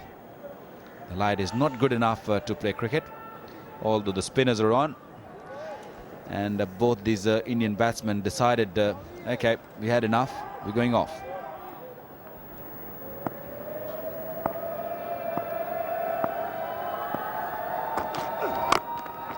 It's a no ball. He was looking for a run. It was never there.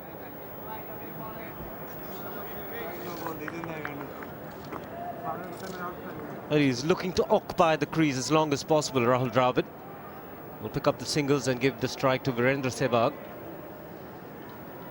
And it's important for him to get runs if he's going to bat in this order right through this test series.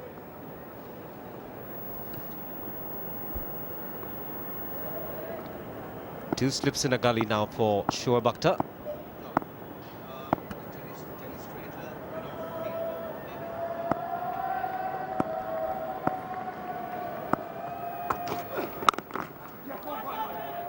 Making him hop, but he gets to the other end.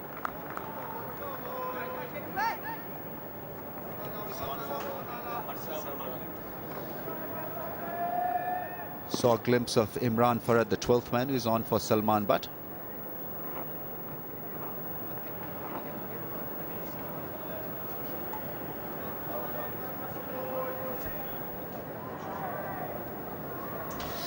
Defensive field against Sehwag, and it makes sense. Just one man close on the onside. That is a short leg, which is not very close to him. He's there to stop his pushes.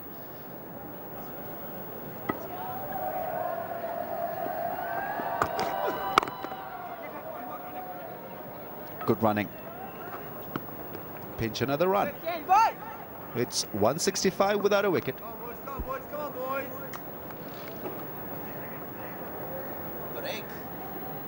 No break on this pitch.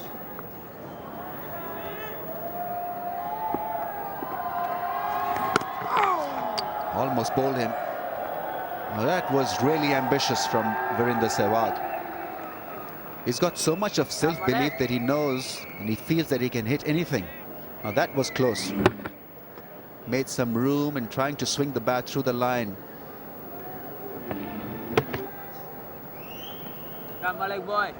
Very close to that off-stump wicket.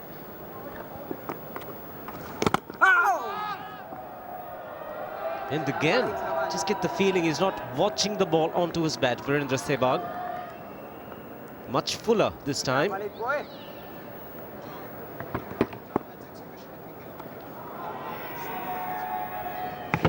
Again, the silly point. He's not interested. But understandable, taking evasive action, and Sehwag is on strike. Well, Shiva, one thing is for certain. Rahul Dravid is not going to go up to him and suggest him things, because he knows that he can't stop Sehwag. Almost impossible to make him change his game plan. That'd be sensible from Rahul Dravid, because he gives him runs, and runs are important. That's a boundary. Lovely shot. Excellent drive from him. Perfect example of the way he bats. Virender Sehwag missed two. It didn't stop him from playing that shot again. And when it hits the bat, it rockets to the fence. 24 boundaries for him so far. Very good balance, clean strike. This is where he's so good.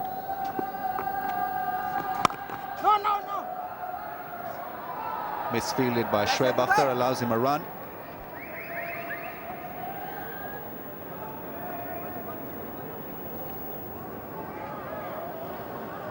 Not certainly very sure about Shoaib Akhtar fielding at point. He's bowling from this end. It's a very critical position, the point area.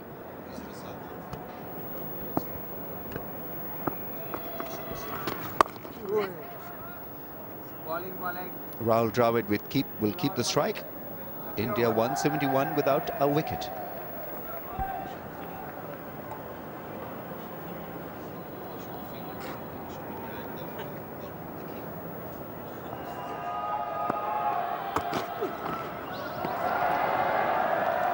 Pakistan not yet off the mark. India 171 without a wicket.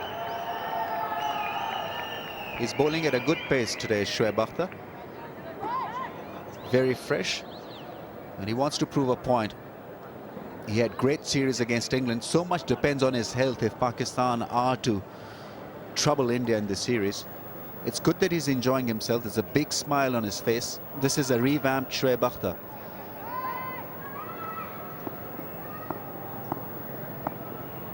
Great attitude. He's shown good fitness, and he's been a team player, which augurs well for Pakistan's future.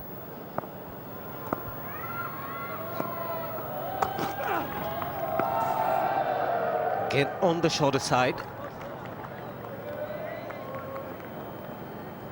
Take a look at the pitch map through the Hawkeye. You find a lot of deliveries. Short of a length. He's very tricky when he bowls up, and the slower deliveries when he mixes it up. See, most of it is short of a length, and not too many, just 3 in the block hole. You need to bowl a fuller length and mix the slower deliveries. That's when the batsman gets into two minds.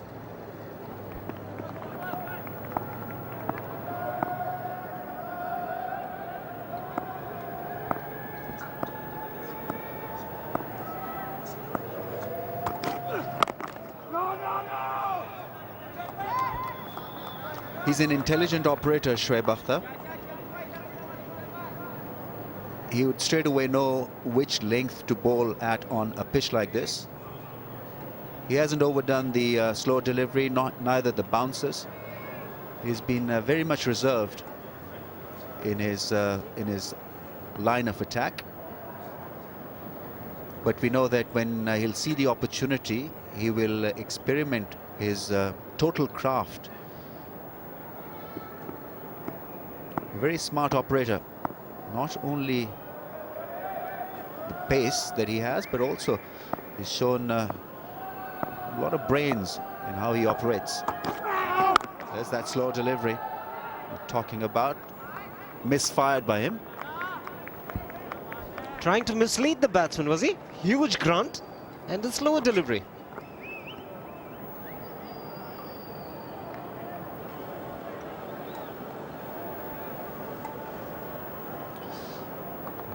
It's an excellent option that he has got. Rahul Dravid watching it carefully, intently, and there you see the eye line changed because it came at a higher pitch and then it dipped. But because it was a full toss delivery, he managed it well in the end, Rahul Dravid. Waited, played it safely. This time follows it up with a bouncer. Now this is good bowling. When I say that he's a smart operator, there was this one example of how smart he has been. Slow one followed by a bouncer. That's what he did against England. Mixed it up quite nicely, had the batsman in two minds. And picked up 3 wickets in one spell that changed the match for Pakistan.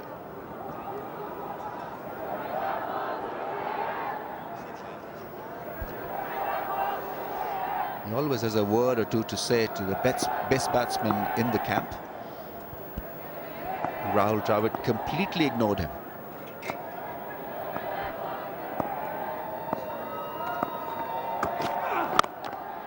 Nice channel this time. The length was a little up to the batsman. 171 without a wicket.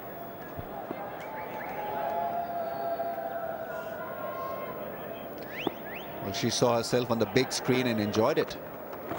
Down the track, that's gone over the top of the fielder. He's unstoppable, Virender Sehwag. There was a man in the deep, just 10 yards inside the boundary line, but Sehwag will take him on. 25th boundary. A little bit of risk involved. That's a beautiful shot, excellent shot. He delayed his drive, he was looking for an onside push, and then he slotted it straight over mid-off's head. Not a lot of spin on that delivery from Shoaib Malik. He read it extremely well. Inside out straight drive now. How can you play that shot? Only Sehwag can.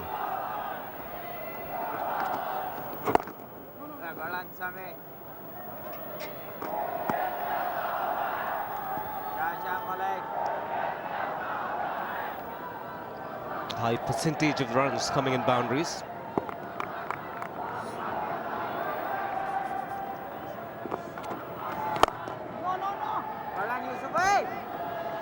Look at his range. He started off by belting the ball over mid-wicket and mid-on area. Then he straight drove the off-spinner for a lovely 4. And then he has driven him against the spin, trying to find the gap through the covers area.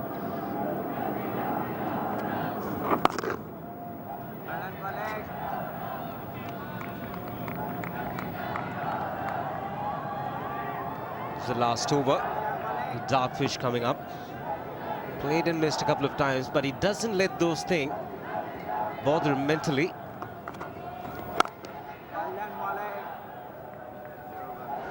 It's 179 without a wicket.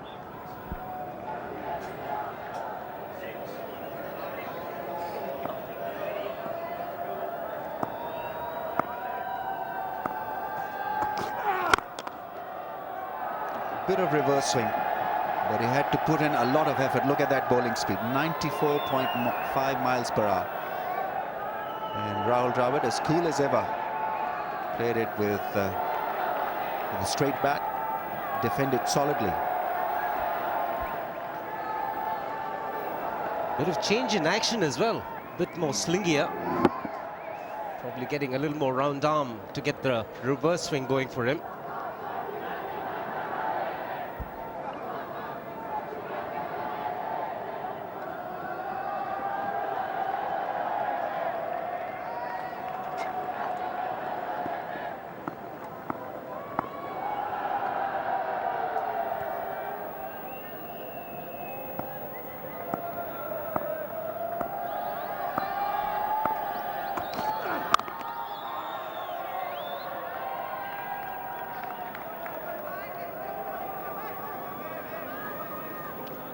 Shoaib Akhtar has varied his pace quite intelligently in this innings.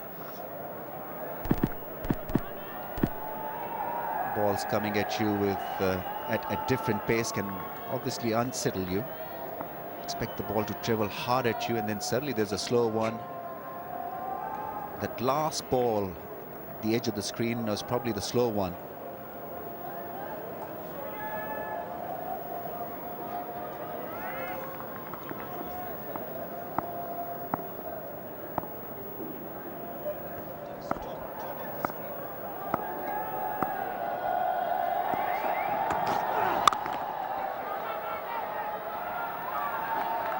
Rahul Dravid wanted a run. He wants Sehwag to take it up.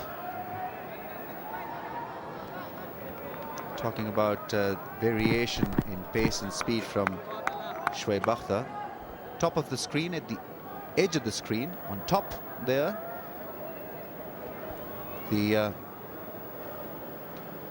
This ball was a slow one that was bowled really well by him.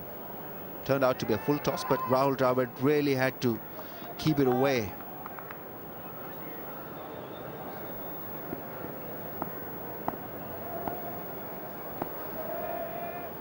It's the high full toss, that slow one.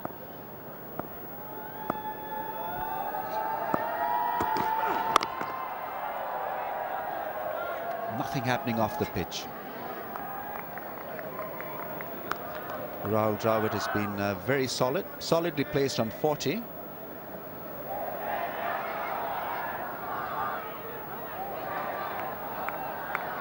Allowing the ball to come and hit his bat. Perfect way to play a defensive shot. That bat not pushed away from the body, waiting for the ball to come and hit the bat.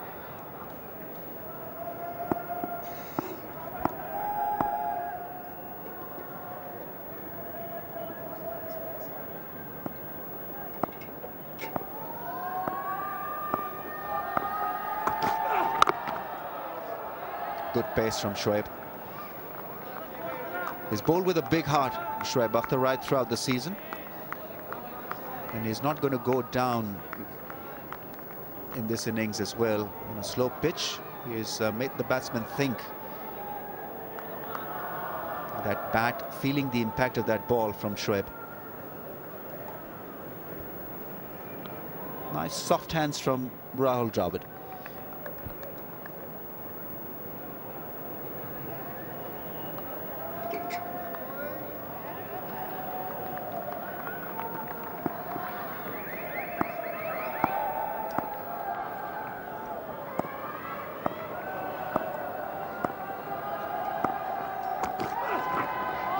.179 without a wicket.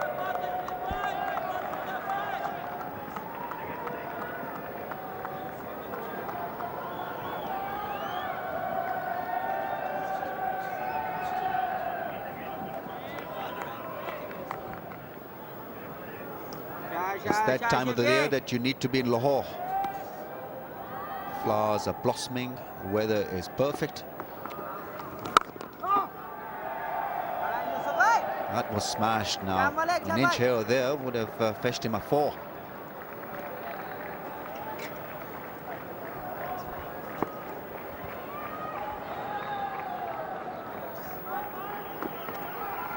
Well ball, Malik. It's been a terrific outing for all the batsmen. 4 centuries from the Pakistan batsmen, 2 of them coming in 80 balls. 1 centurion for India. They're coming in 89 balls. Virender Sehwag.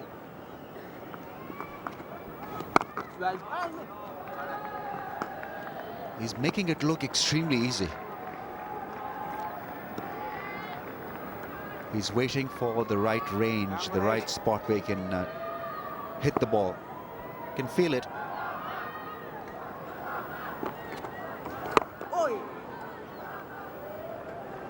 And also the silly point is now gone to short extra cover. So there is a little more protection on the offside. Also will play on the mind of the batsman. And little more protection for that fielder also. Now been pushed back to short covers. Make a lot of sense.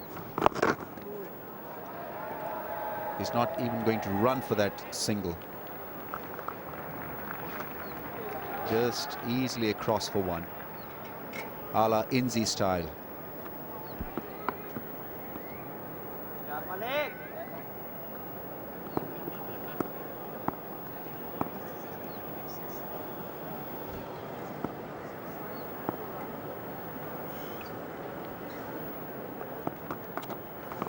Well ball, Malik. 180 without a wicket.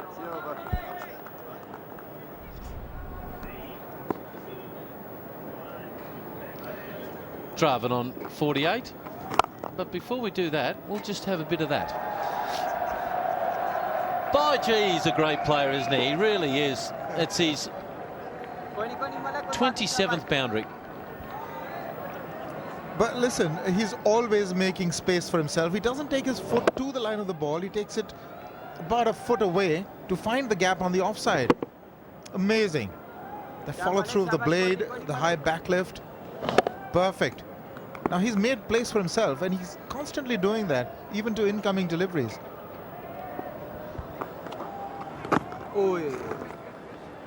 Might be a leg by.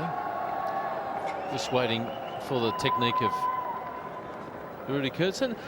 And there's the 200 up here for India. Well, and there's going to be some sort of celebrations there. Well done. And so they should. It also equals the best partnership ever for India versus Pakistan. So it's 200. The previous best was Gavaskar and Srikanth at Chennai, 1986. So they're up with the best. Well, they need one more to pass that, but they at least equalled it. That's a fantastic effort on any pitch.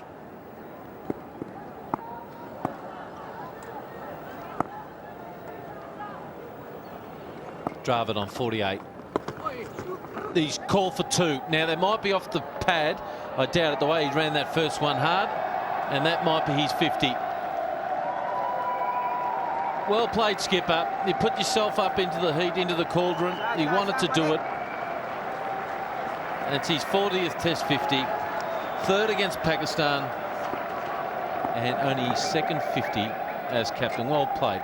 Very, very good knock. Well ball, Malik. He can really be proud of that effort, Rahul Dravid. It was important when he made this statement of opening that he come out and occupy the crease and play a big one for India. Staring at 679, this is a tremendous effort. And they now have the record against Pakistan. End of the over, 202 for no loss.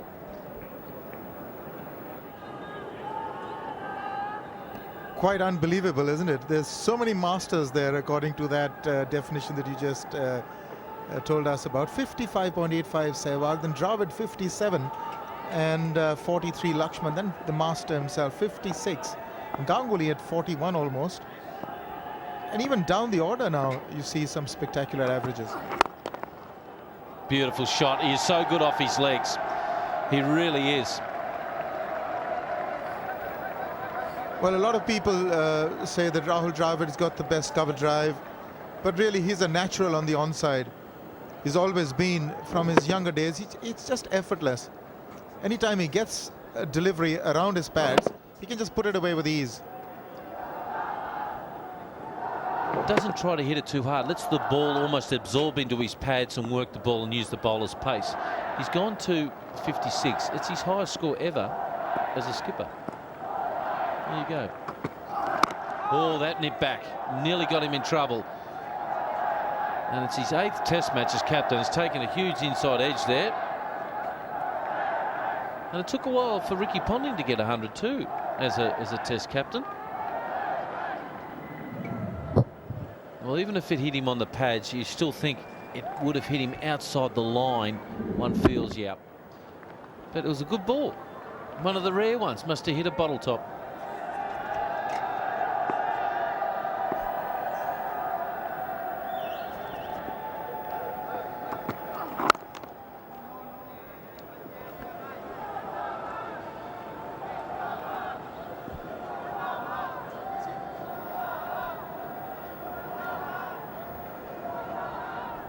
Well, that's one of the masters. He's the top of the heap. That's Sachin Tendulkar. He's had to wait a long time. And he won't mind waiting either, if we know Sachin.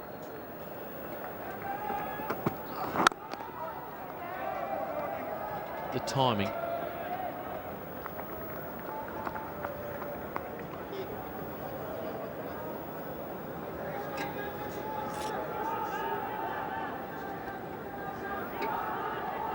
Mohammad Sami. Let's take a look at his pitch map. It's pretty distributed, but generally he's been on the shorter side and outside the off stump. Taken a bit of a beating when he came in to bowl. Sehwag loves it short outside the off stump. So 44 gone, 219 without loss.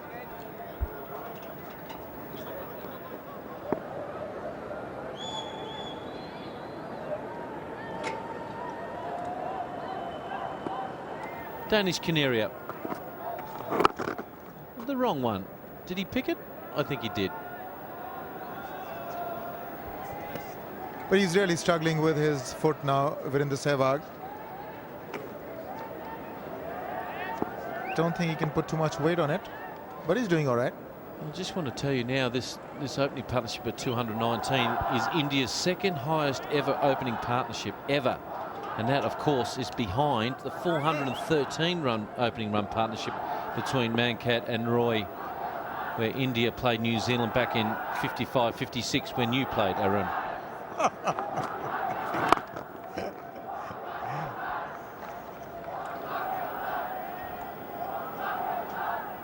Pankaj Roy. That's a fair opening partnership, 413. India versus New Zealand in Madras, 55-56. You were about 14 then, weren't you? Not even thought of, thank you very much. Little sweep around the corner. We'll get at least 1, 2, 3, and 1 off 4. Lovely shot, really was from Dravid. And he goes, it's his 9th boundary, goes to 61.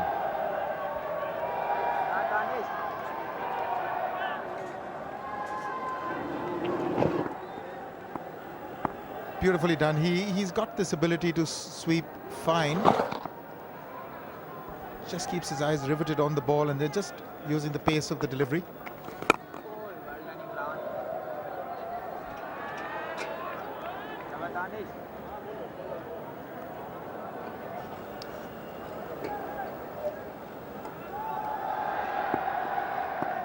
Vinu Mankat and Pankaj Roy.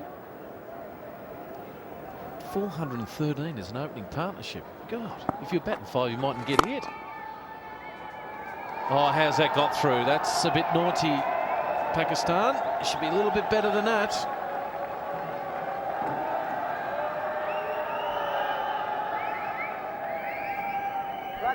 Well, that certainly shouldn't have been runs. It was a good shot, but he was in a position to cut it off. Beautifully played. He was looking for the gap. He had played it there. But then Mohammad Sami, just a bit casual, just a little complacent. No ball, 1 more for it.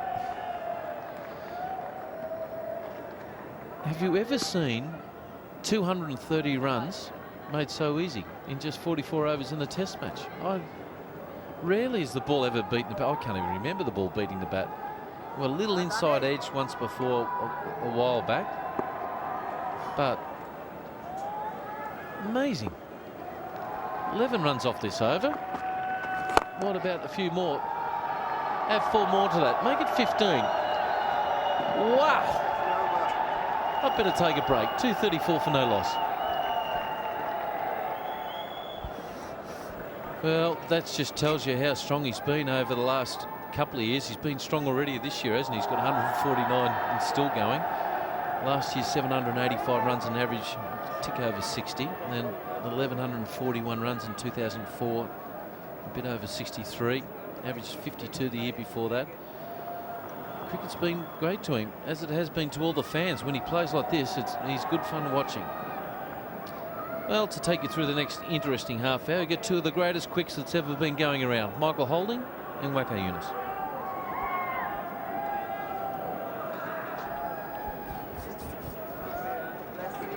Thank you, Dino. And we saw how Sehwag was attempting to hit Canary through the offside most of the times. Well, Canary has decided that he wants to come back. That is now coming round the wicket.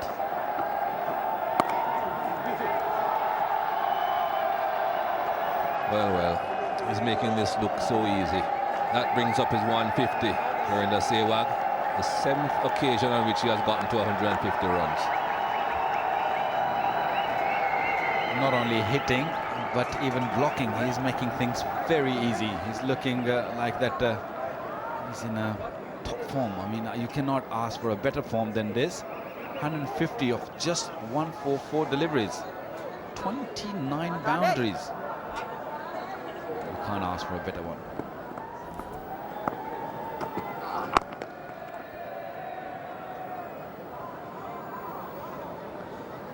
Pushing into the batsman. There's nothing in the air. All Mohammad Sami is trying to do is trying to bowl with the angle, just pushing the ball in toward the batsman's pad.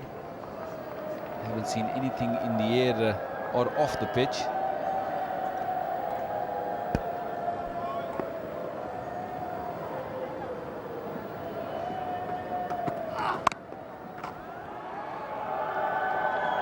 No third man.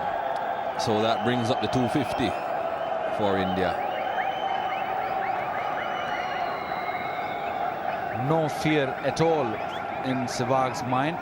Played that very late. That was just touch outside the off stump coming in. And he knew that there's no third man. Just a very, very late cut. 4.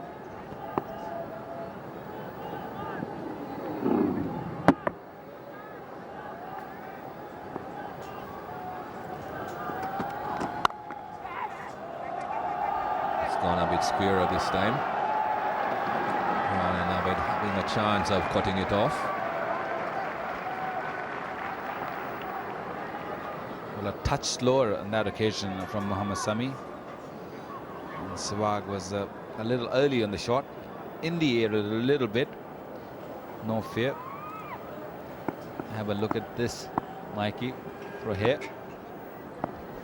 I was thinking about that colour myself yesterday.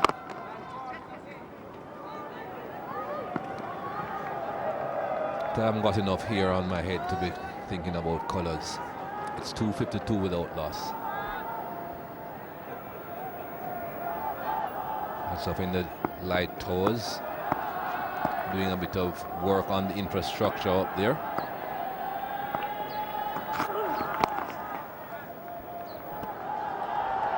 That's gone very fine.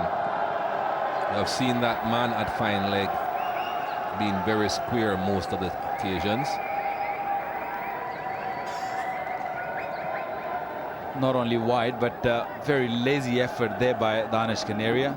That one nipped back a little bit. He's definitely reversing. Got it shine inside the right hand side of the bowlers. But a very lazy effort there by Danish Canaria on the fine leg.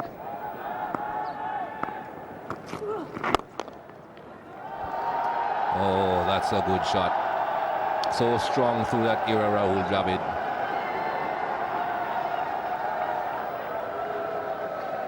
Pakistan doesn't look like getting wicket at all. And this man, Rahul Dravid, is looking very dangerous now. He's approaching his 100 slowly. That one picked the gap very nicely. Beautiful timing. Inzaman is trying everything. Shoaib Akhtar had a short spell. Mohammad Sami, now it's Rana Navid's time.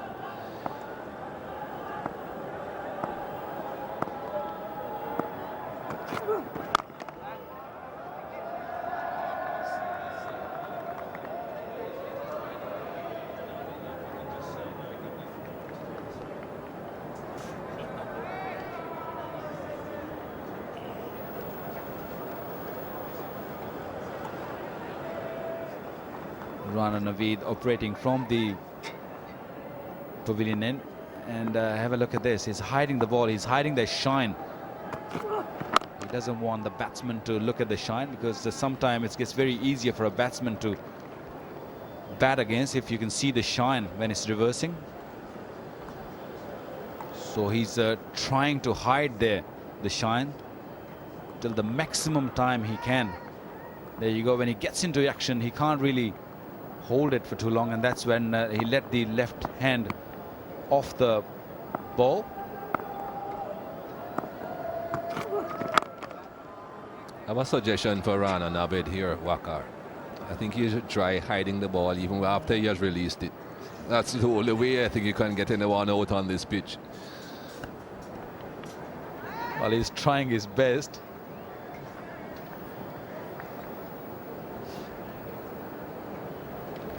He's putting every effort he's got. He's just shining the ball. That's definitely gonna nip back a little bit.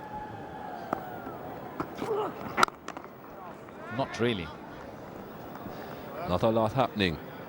2 6-6 without loss.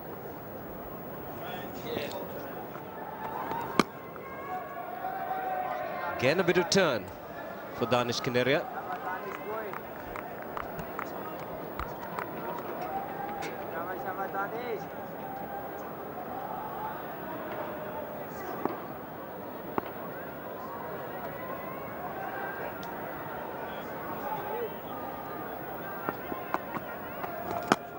Again, what he needs to do now is stay consistent. That would test the batsman.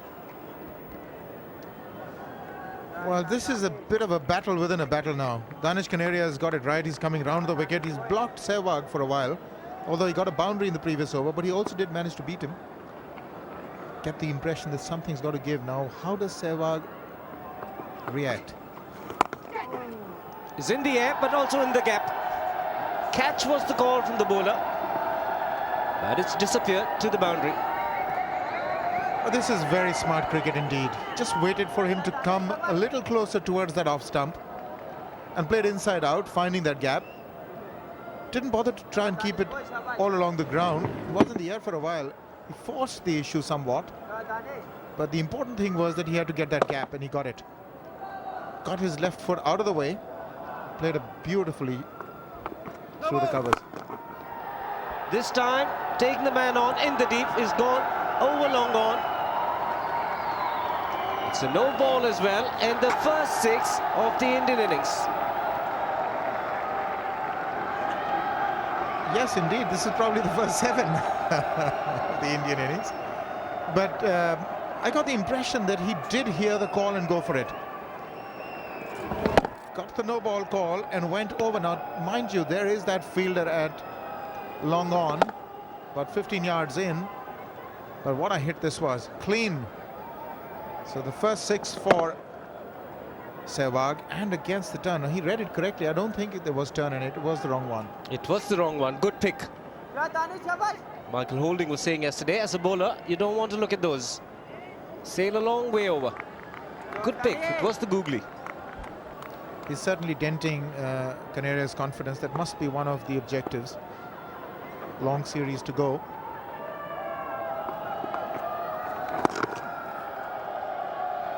All 3 men in the deep, so the single was certainly on. He's playing very smart cricket, Virender Sehwag. He's judging Canaria well. Terrific innings.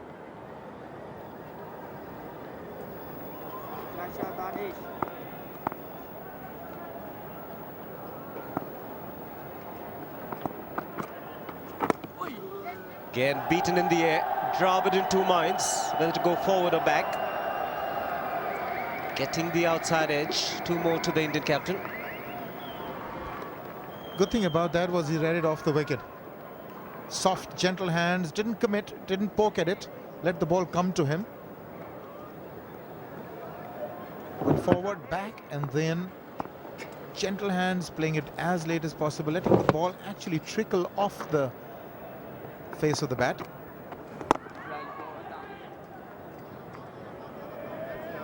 .286 for no loss. Oh, that's magical. Effortless from Virender Sehwag. Beautifully done once again. He's really played fabulously well in this innings of his. Again, the effort was not there to try and hit it too hard. It's just timing, pure timing, on the rise, slightly in his quarter, bowled up to him. Full face of the bat, minimal footwork, but the toe pointing in the direction where he wanted to hit the ball. Great balance. Quickly on to 177.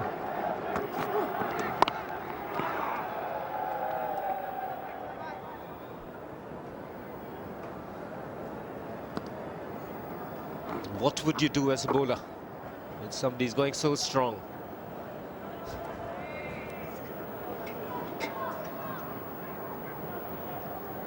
Nothing has worked for the bowlers from both sides.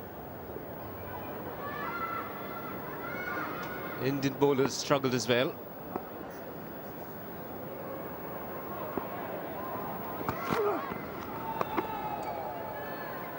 A rare play and a miss.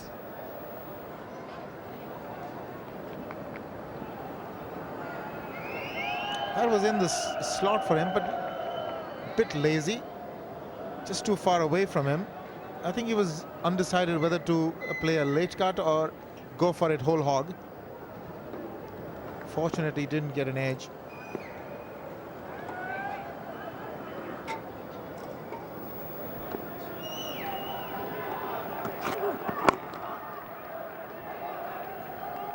And he's quite content to pick up singles. Virender Sehwag. As far as I'm concerned, Shiva, he's really played this innings to perfection. His shot selection has been immaculate. His concentration has been perfect. And the number of times that he's come out while, going in and batting for just a couple of overs, coming back and then having to go back in again, it hasn't really changed his style at all. He hasn't been fazed by it. He hasn't been affected by it. So really, very impressive indeed.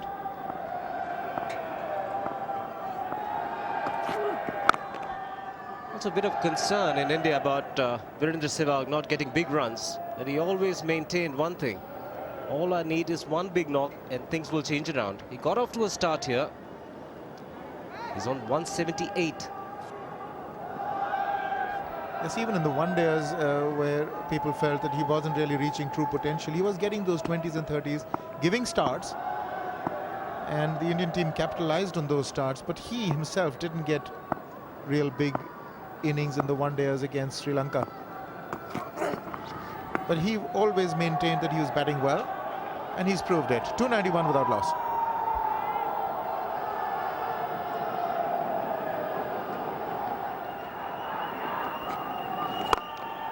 Gives himself a little bit of room. Virender Sehwag just ambling across. He knew he had made good contact.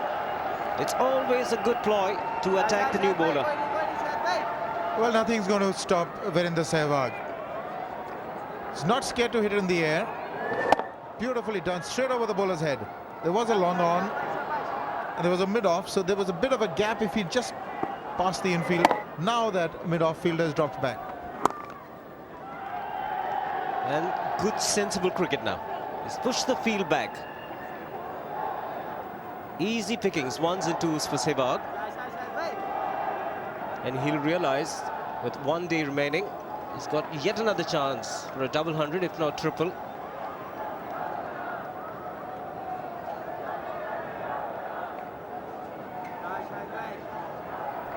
Slip and a short leg now for Dravid.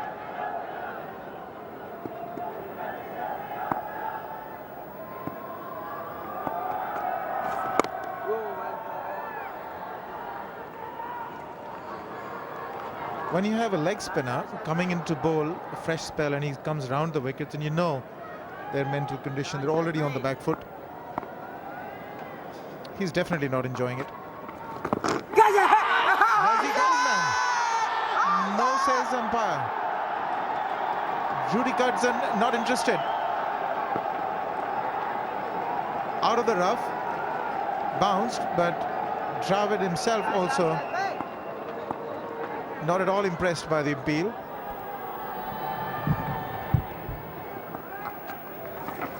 No contact with the bat.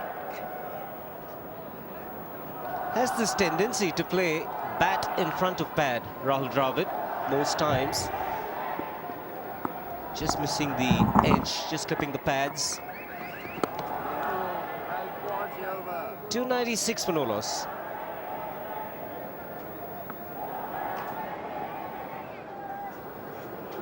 You know who he's supporting? 10 Sports, joint production with ARY. He's toying with the bowlers. Virender Sehwag having a lot of fun. Also brings out the 300 for India.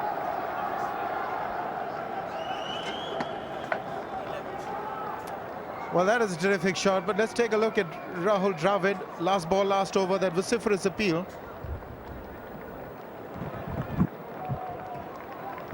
Nowhere near it. Didn't play it, didn't get any edge. But the point is, why was he trying to play a defensive shot to a ball coming in from outside the leg stump? Well, the third 100 has come in 105 balls. It's almost a runner ball. You can imagine the domination at the moment. It's only the 11th occasion in the history of Test cricket that the opening partnership has gone past 300.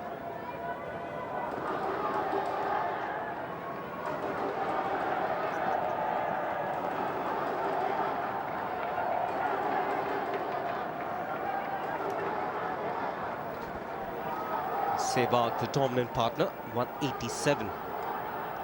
35 fours and a 6 for him. Strike rate still over 100 for Virender Sehwag, 105.1. Change of angle for Rana Navid.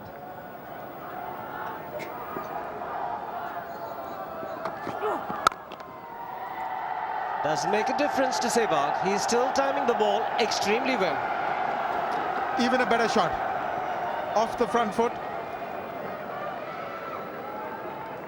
The idea is not just to time it, that the idea is also to hit it into the gaps, and he finds them magically. So it's almost as though the ball goes into gaps automatically, but that's not the case. He's making those gaps. He's always trying to play it squarer than the line of the delivery. Made room for himself once again and played it into that gap. That was a cracker.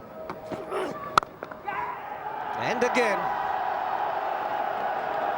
same result. He's racing away. He's on 195. Would you believe it? 3 fours in a row. Catch was the call, but he very deliberately played it over that deep gully fielder or short point, whatever you want to call him. Correction, not over, but past him.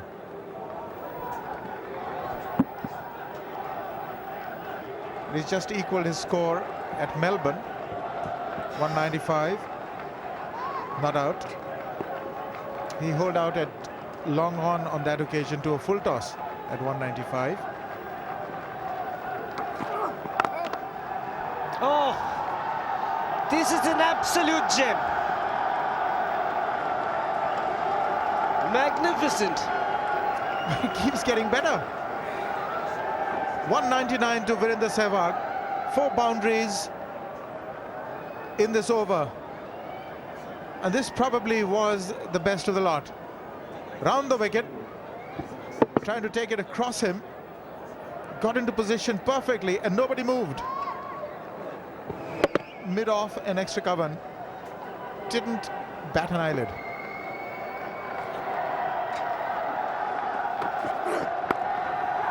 .200 for Virender Sehwag, is it? Just short of the fielder. Yes, they cross over. The second fastest double 100 ever. The fastest was by Nathan Astle. This is the second fastest ever. This man is having a great time. Well, he came very close to throwing it away at 199. It almost carried to that third man fielder, but he has got a stupendous double 100. Second fastest ever in the history of the game, and really has brought everybody up on their feet. What an amazing innings. And he does favor this Pakistan attack. 38 boundaries in his 182 ball 200. 2 double hundreds and a triple 100 against Pakistan for Sehwag.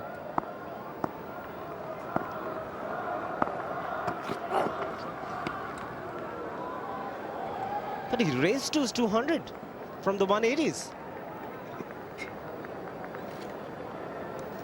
Just take a look at this. Is what brought up his. Plays this shot exceedingly well, but this time he almost played it too well. Almost reaching that fielder there. Shoaib Malik making a valiant effort, an attempt, didn't quite manage to cup his hands under the ball, just landing short of him. I was just thinking when you said 195, we equaled the score in Melbourne. He was caught in the deep on that occasion, Arun. This time he got to a double hundred. 3-1-4 for no loss.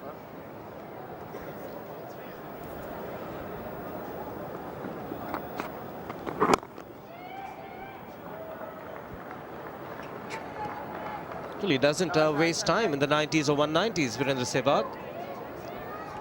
Or in the 290s, Shiva, he got to his 300 with a 6 at Multan on their previous trip. Fascinating cricketer.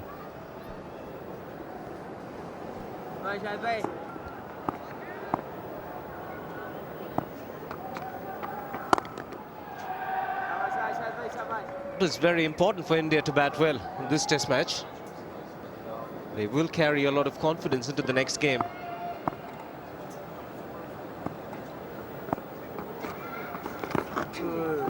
Bowling, Shahid bhai. Well, that bounced off the rough, off the pad, it hit the glove. Shabash, Shahid bhai.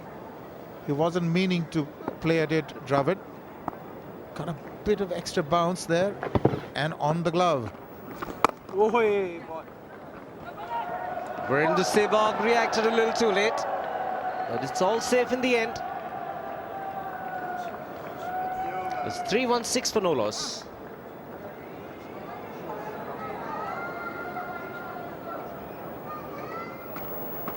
Oi. 1000th run for the game.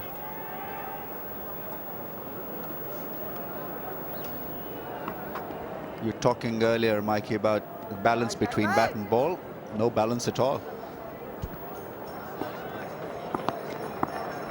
1000 runs and only 5 wickets to the bowlers. Remember, 2 were run out in the Pakistan innings. They'll be selecting a man of the match for this test match as usual, Ramiz. Well ball, Shahid I think the man of the match should be any bowler who managed to get past the bat on 3 occasions. Lala.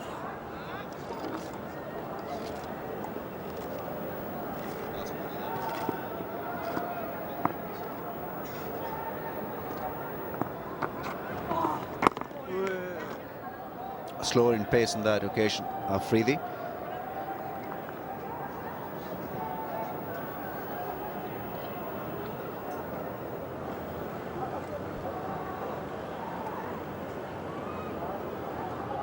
Shabash, Shahid bhai.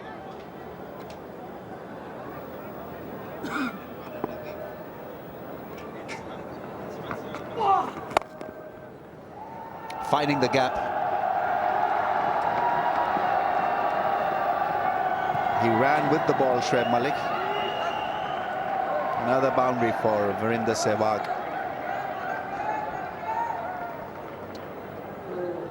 I think Shoaib Malik is perhaps the quickest of the fielders in this test match, and he didn't have a chance of cutting that off. It's a very fast outfield, and he certainly didn't intend to dive.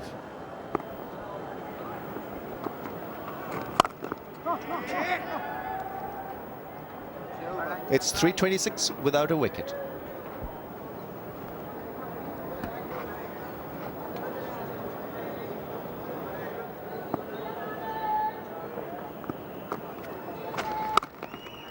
Starts off with a wide one, and Rahul Dravid, well, that'll certainly release some pressure. I say pressure because he's in his 90s now, on 98.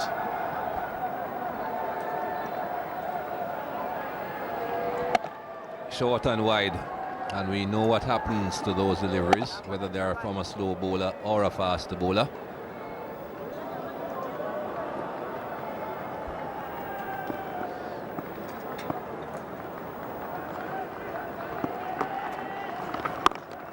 That one spun, and I think it must have surprised Rahul Dravid also. He was once again shaping to push that one away through the offside.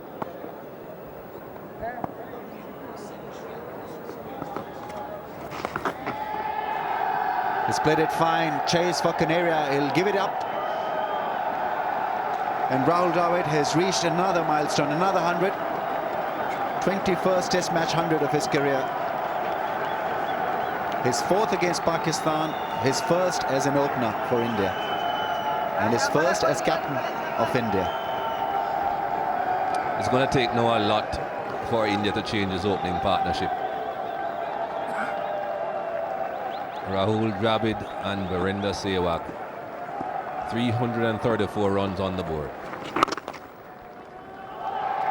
Beautifully placed shot.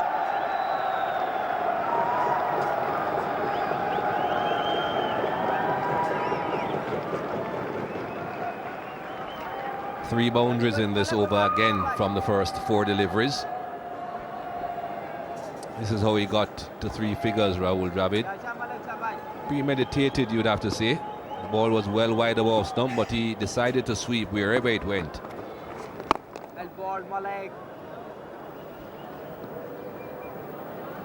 What has been remarkable about this innings is that he's gone at his own pace, in his own style. Was not pushed at hitting the ball hard, was not overawed by his partner's brilliance and aggression.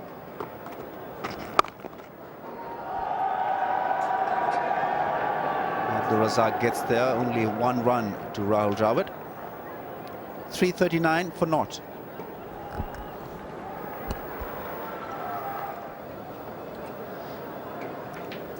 Sehwag 208, Rahul Dravid 107. Still to come, Lakshman, Tendulkar, Ganguly. Spare a thought for Saurav Ganguly. He'd be itching to go out there and prove a point on a batting pitch like this.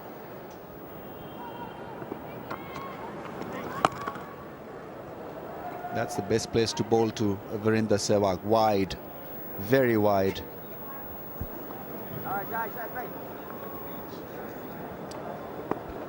Then some of those deliveries are bowled from round the wicket, some from over.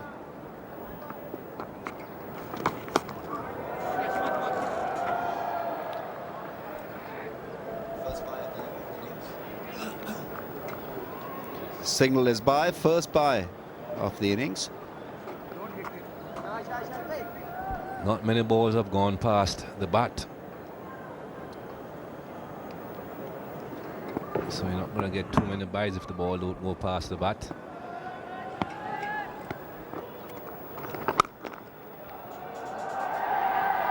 He'll find Abdul Razak there.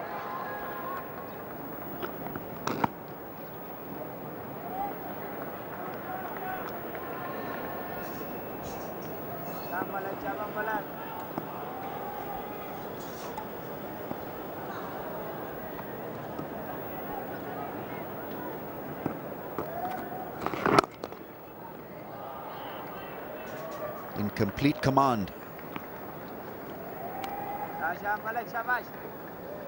He's a good student of the game, Rahul Dravid. He took his time. It was an important decision, opening the batting. Brave decision, courageous move, and it has worked really well for India. So he sized up the pitch brilliantly. Started off cautiously, and then whenever he was provided with a little bit of width on the off as well as on the on side, he put the ball away in the gaps. Kept it simple. And his concentration levels have been tremendous. He's just worried about his own self, and has thought of himself as only as a batsman out there, which is another good part of Rahul Dravid. Not think out there as a captain. Just go out there and bat like a batsman.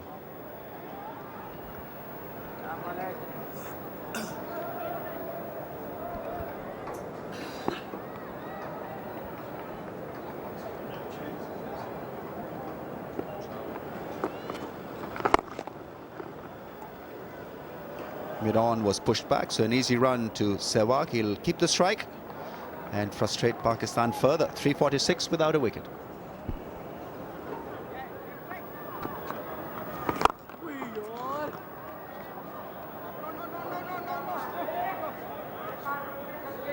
You feel that he's losing his focus, but he bats like this from the first ball.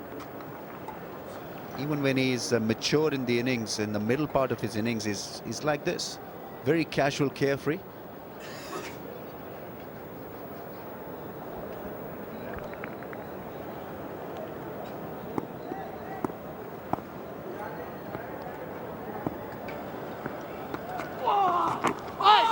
edge, and once again Inzamam ul Haq was late in reacting to that edge. It's a difficult position for Inzamam. He normally doesn't position himself in the slips against the spinners. He's very good when it comes to handling pace in that region.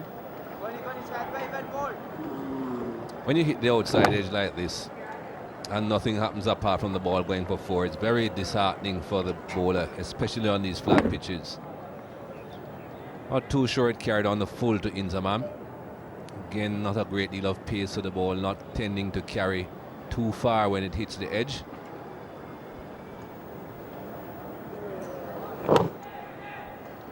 Round the wicket, he has got himself square in that slip position. It was a fine edge escaping his outstretched palm.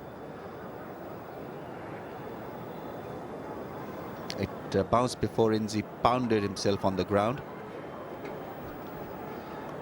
Just a fraction late, Inzi. Different tactics from Afridi and Inzamam. Silly mid off now in place. Quicker one.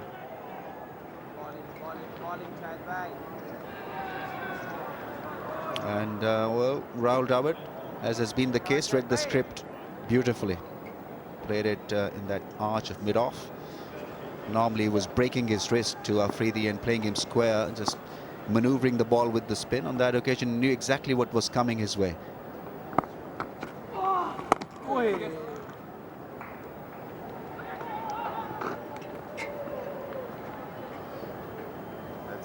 It's 356 without a wicket.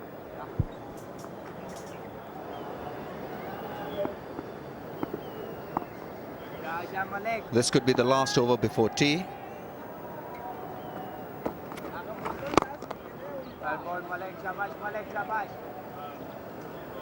Timings have been changed because of the stoppages in the play.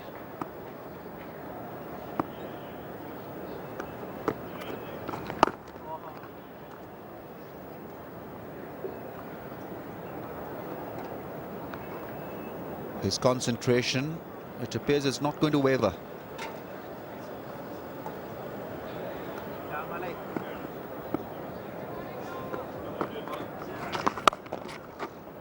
In very good position to play that cut shot.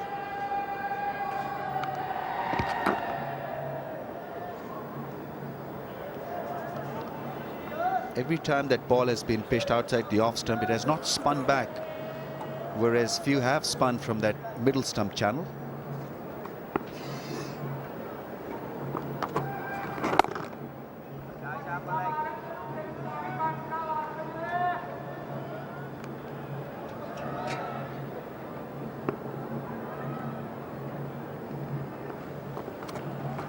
Well bowled, Malik.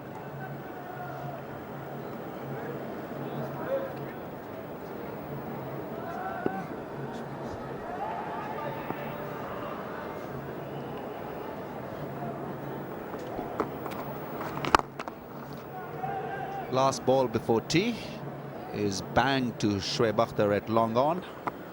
He collects, gets it back to Shoaib Malik. Umpires will remove the bails and call it tea. So at tea, India in a very strong position, 358 without a wicket.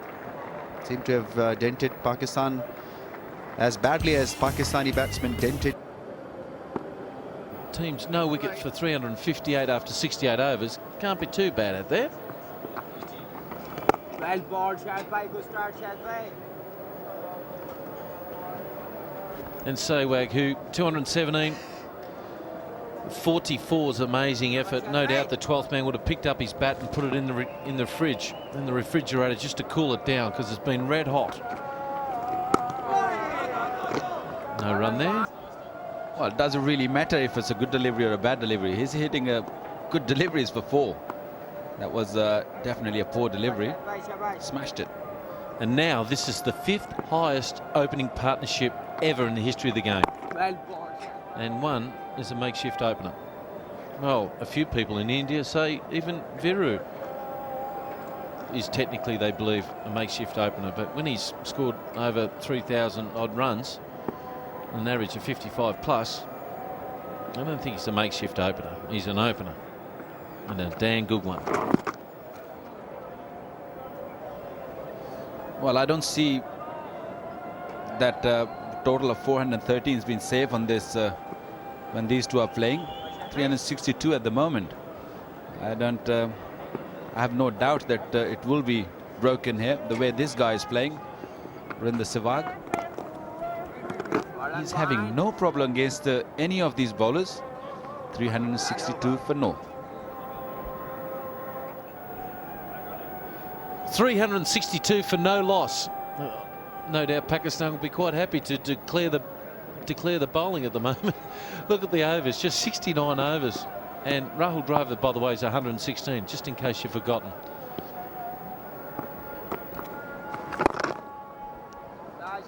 We'll work on the leg side there.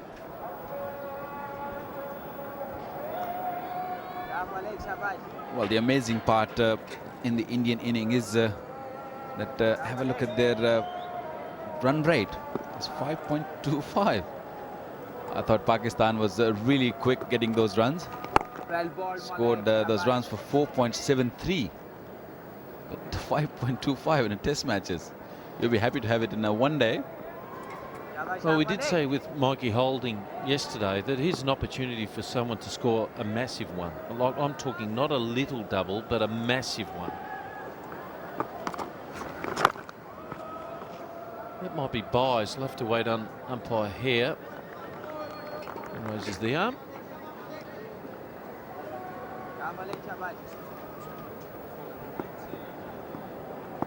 Well, if they get to 481, say, or 480, would they declare and put the onus back on Pakistan to maybe have a total here and try and get something out of it? Well, I think they will declare tomorrow, half an hour before end of the game. I'll have a feeling that. It'll be reluctantly the way things are going. A quick chance for a quick single there. Inzi was very quick there through the covers. I tell you what, there are times, you know, thank God you're retired, Waka, because I know you were great, but I'd like to see you get a wicket on this wicket. Fine deflection, looking for two. What about four instead? That's how quick this ground is. Add that along with it. And that was just a quite over. 8 off it, 370 for no loss.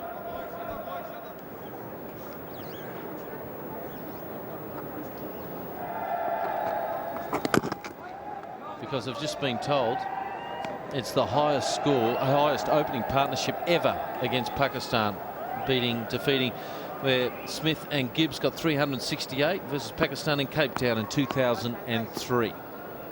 But they're still trailing by 309 runs.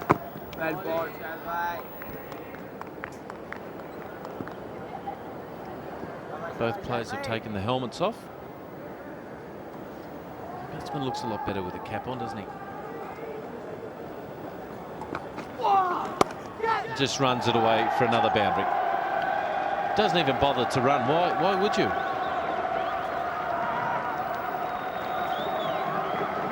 No need to. That's 42nd boundary for Virender Sehwag. That was a quicker one. And that all he did is just put it in the place. There's this huge gap there. Nicely played. Very late. And this outfield is lightning. Let's do that again. That's his 43rd boundary. The most ever boundaries in a test innings is 52. John Edridge got that. And he's not too far away behind that. 9 boundaries there. Well, I've never seen bowlers so helpless before.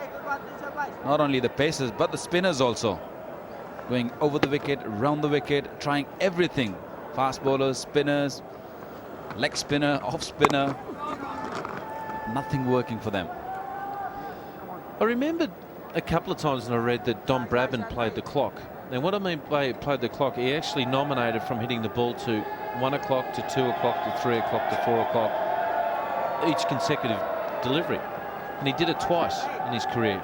It's this type of pitch where I think Viru can also do the same. Bit of hesitation there. Good over, only 8 off it. 378 for no loss.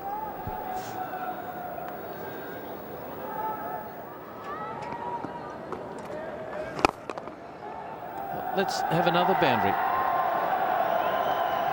I feel that the bowlers are just bowling in tonight's highlights. Do you get that feeling? You're more than right, Dino. It's like literally like that was a dusra, literally going like highlights. It's beautifully played once again there, Rahul Dravid. All you got to do is just pick a gap. And they both have an insatiable diet, don't they? When they get in, they like to make big ones, particularly Sehwag, of course.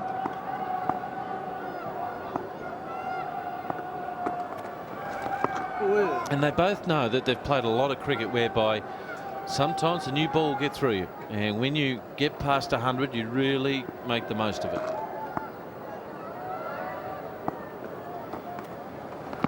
The extraordinary thing was an interesting graph just showed by you there was 382 runs have been scored off 445 balls.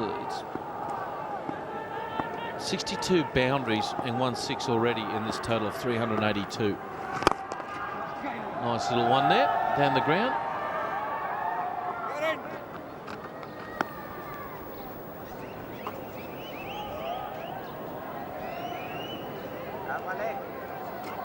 Rahul Dravid has been out from 70 to 90 21 times, and he's been out in 90s for 7 times.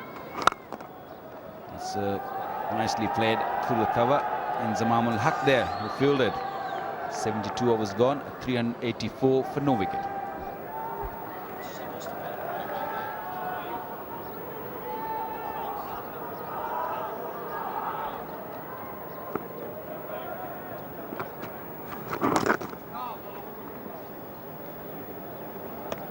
Just talking about the most number of boundaries scored Test cricket now. Sehwag has got 43. Laxman got 44 boundaries in his brilliant 281 against India. Lara got 45 boundaries when he made that 375 against England. There's all the boundaries there for Sehwag, and that big 6 down the ground. I'll let that one go. Bradman got 46 boundaries against England 1930 when he scored that brilliant 334, and Edridge 52 boundaries out of his 310 back against New Zealand. And let's add that to 44 now. So he's up to equal with Laxman now. If he gets one more boundary, he scored the most number of boundaries in an innings in a Test match, defeating VVS Laxman against Australia back in 2001 by an Indian. Don't worry about it, Dino. He's going to break the Edridge record also. It's not too far away. 52 boundaries he hit. This was his 44th. It's amazing not by an Englishman to score 52 boundaries in just 310 not out. That's blown me away. John Edridge there against New Zealand. That's the off spinner there. And down the ground. A really good over there. 5 just off it. 389 for no loss.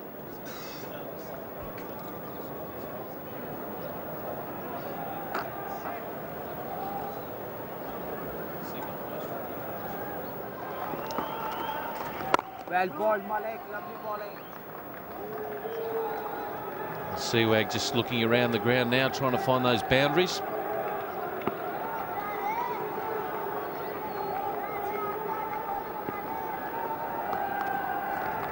Oh, that's where he's looking to hit them, down there, and he gets another one. That's a beautiful shot, because you realise there's boundaries covered everywhere, but he let the ball come on so late and then just open the blade up. He's a class act. Not only against the spinners, he also played this particular shot very nicely against the pace bowler. That one was a little quicker. Nicely played there. Most boundaries by an Indian in a Test innings. There he is. He's got 45 now. 7 behind the record. Well bowled. Beautifully bowled. And more importantly, it's the second highest opening partnership ever. Surpassing Turner and Jarvis when New Zealand played the West Indies in Georgetown 1972. And Michael Holding obviously wasn't bowling on that day. It looked like he tried to go downtown there. Didn't get all of it. Luck's of fortune. So the second highest opening partnership ever by these two. Brilliant effort. I don't care how flat this pitch is, it's still a great effort. Now they're just picking them off. Well, the most amazing thing is their fitness. They've been on the field for the last 4 days. They've been fielding 2.5 days, 2 days, and then they're batting. I mean, it's amazing. The fitness level is just superb. One more there to the total. 396 for no loss. Now, he's got 45 boundaries. Let's just have a look where he can get some fours. Let's have a look. He can get one down there. It's pretty fine. He can hit inside through there. I think that's fine. That's on that side. They're the only, or more importantly, down the ground he can get. There's 3 spots we've got for him. That's where he likes to hit. And on the onside, there's only 1 spot, and that's through there. Or there. Did we cover that spot? I don't think we did. There's so many options. 46, and that's the 400, and he's just gone past Brian Lara, and he's equal with Bradman for the second most ever boundaries by a player in a test innings. I don't think, Dino, you have to tell him where to hit. He knows his area very well. That one little loosener there, bit of width provided there by Mohammad Sami, and that was smashed in that wideish sort of third man. Beautiful shot. He's on 246. And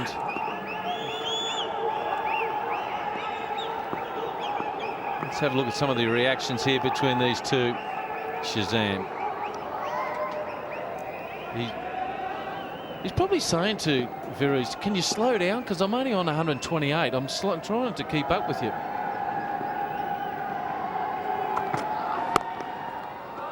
No run there. And I'll just keep throwing stats at you here, Waqar. It's the 11th time for any wicket for a partnership has surpassed 400. 11 times in the history of the game for any wicket. Any partnership has gone past 400. Of course, the highest ever is 576 between Jayasuriya and Mahanama. 576. In the air, and it's down the ground, no run. Well, there is.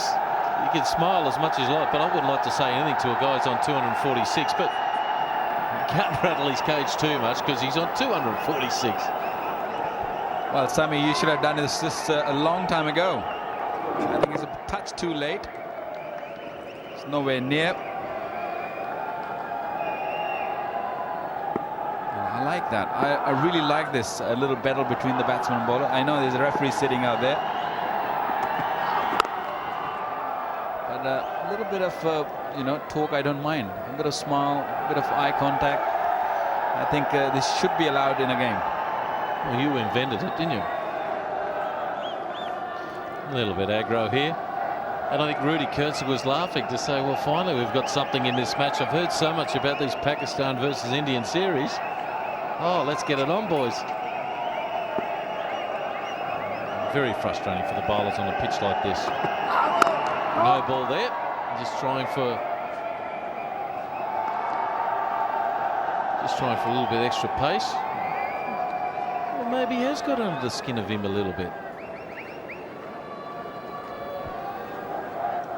Yeah, that's what I thought. I thought Sami should have done it a long time ago. Shoaib should have done it early on. A little bit of eye contact. It's always handy. Batsmen do get on their back foot, or sometimes they get very aggressive, trying to dominate the bowler. And there is a chance that you might pick up a wicket.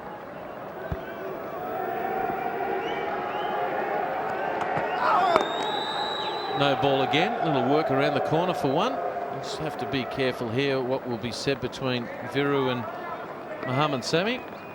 He's having words with the umpire now. Maybe he said, I don't understand Urdu.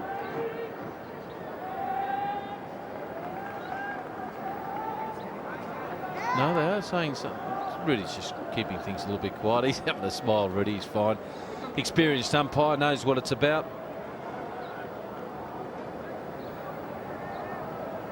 And it is just getting a little bit darker here too, folks. It's quite strange offering the light to two batsmen on 403 for no loss.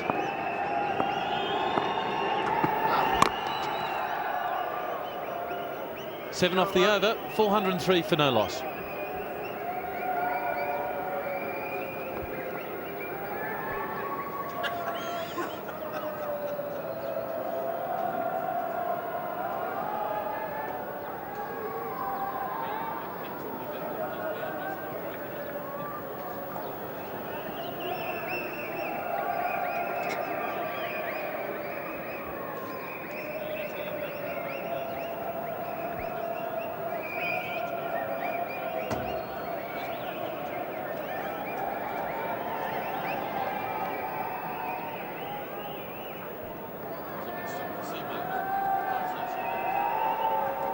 .403 for no loss. The lights are on here, and there's been a couple of different bowling changes here. Dravid runner coming on. 15 overs, no wicket for 88. Just a tick under 6 runs per over here. As I said before, he's on 46 boundaries in his career. He's still got another 6 more to equal the record. And now the umpires are just having a little talk. And I think Pakistan will be quite happy to get off this ground. These two, it's been offered. And they're coming off, which is sad in a way. I'd like to see a few records broken. He's on 247 not out. He probably needs a break. And when you make these big scores, Waka, you've never had that problem yourself. But when you make big scores, you need a bit of a break here and there. Yeah, especially on this sort of track. It doesn't really matter. You go off and then you come back 2 hours later or an hour later or whatever. You set again. You don't really need to get in and get the feel of the pitch. All you can just do it, just go in there and start playing again. Start playing your strokes. Shouldn't be a problem there for Sehwag. And one more thing really amazed me. 75 overs, 403. I think this is the first time. I'm not really sure, but I have a feeling that this is the first time a team bowling has just taken one ball, has only bowled 75 and scored 400 runs, been scored 400 runs against. Amazing run rate, isn't it? You're so right, and why wouldn't they be clapping? I know it's a flat pitch, but they've just played brilliantly, both of them, Sehwag and Rahul Dravid. It's a nice comeback too, because they could easily have thrown just 7 overs and 45 runs in this little session of 24 minutes. And Sourav Ganguly, who's batting at number 5, is not likely to get a hit, which is the weirdest thing for a test match, and they're going to play obviously for 5 days. So there it is, a good strong statement made by the Indian batsmen after Pakistan put up a massive total on the board. They are 10 runs away from a record, these two. It could be the highest run scored for any partnership by an Indian pair, and that is another record that will come up first thing in the morning for Virender Sehwag and Dravid. Hang with me, says Shiva. There's the 2 Indian players coming out. Will they take the new ball straight away? Another 5 overs remaining. Must have been a frustrating wait for Dravid and Virender Sehwag. And the pressure will tell now. The best ever partnership, Pankaj Roy and Vinu Mankad.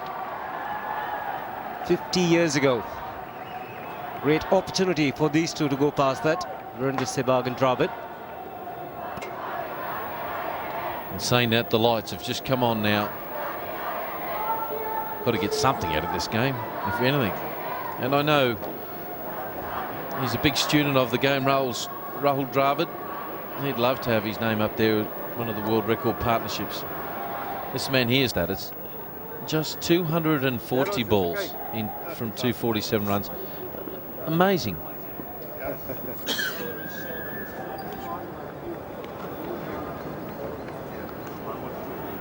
A little bit of a talk there between the umpire, making sure that the right batsmen are facing.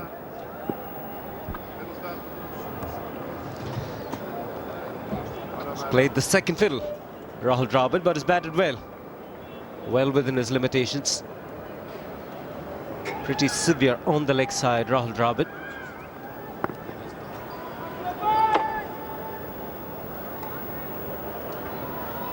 "15 overs, no wicket for 45. I'm quite surprised that he is bowling sharp. Cold conditions. We don't want him to pull a hamstring, as we know when we spoke to him about his boots. He's got everything strapped up, his ankles to his knees to hamstrings. Inzaman walking away there on the left of screen there. There's his boots. Little nicks in there to get the toes to release a bit of pressure. And the big toe there coming there on the left side.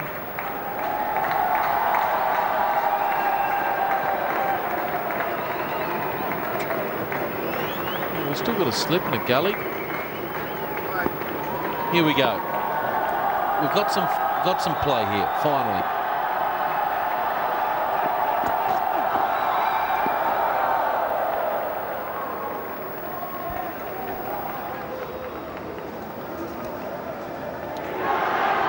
Lovely piece of willow Virender Sehwag's got.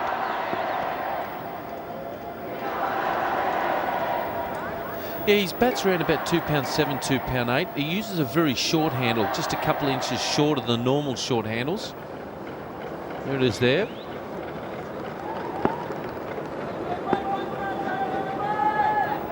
Carries, I heard, 6 to 8 bats with him on the road.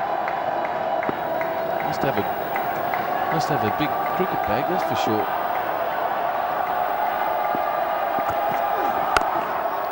Runs around the corner, only one. Well, if you keep making 248 from just 242 balls, you're going to wear a few out.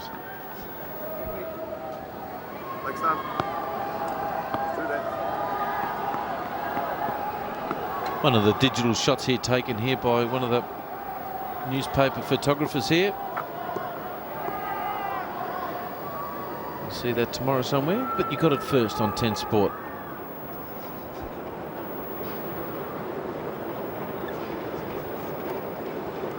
Another 10 runs is what these two will look at. 2 slips and a gully for Rahul Dravid.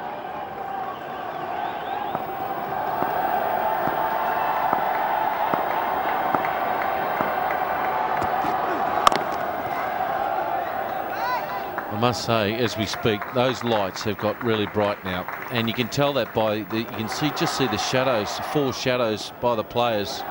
So they've had a little bit of a look here, both the umpires. Don't forget, the first world record we've got to get past is 414. That's their aim for these two batsmen at the moment.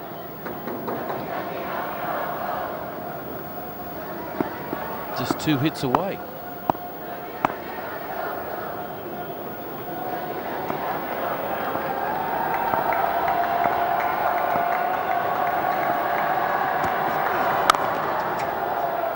Run there.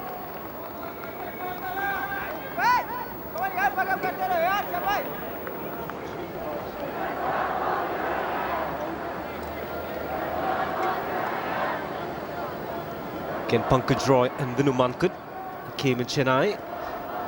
And some pretty good ones. 387. Glenn Turner and Jarvis. Good Aussie partnership there. The Laurie and Simpson. Yes, Griffith and Hall must have been playing in that match as well, so that is a fantastic opening partnership.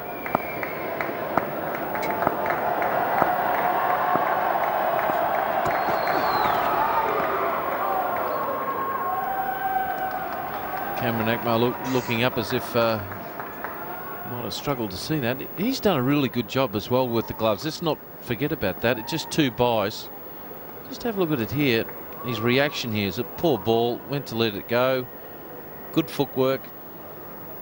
And he looks up. I don't know whether he's looking at the bowler or the umpire. But he did very well to get to it.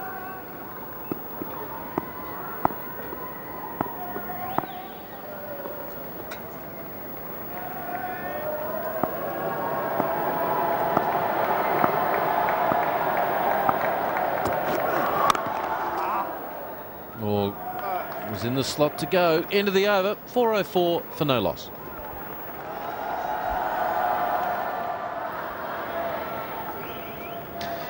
Sehwag, 248, just 2 away from his 250 here. 4:04 for no loss. They need another 10 runs to break the partnership here. Inzamam ul Haq, who's trying to maybe get off the park pretty quickly, because they've used the 2 fast bowlers here. And Shiva, once they use the 2 fast bowlers, particularly in conditions where there's poor light, maybe the Pakistani fieldsman saying, I want to get off the park. Well, you don't want to get into the record books for the wrong reason. Just a slip, no gully. Oh, good shot there. They might look for 2. It just depends on his turn. It is quite slippery in the outfield. Going for 2.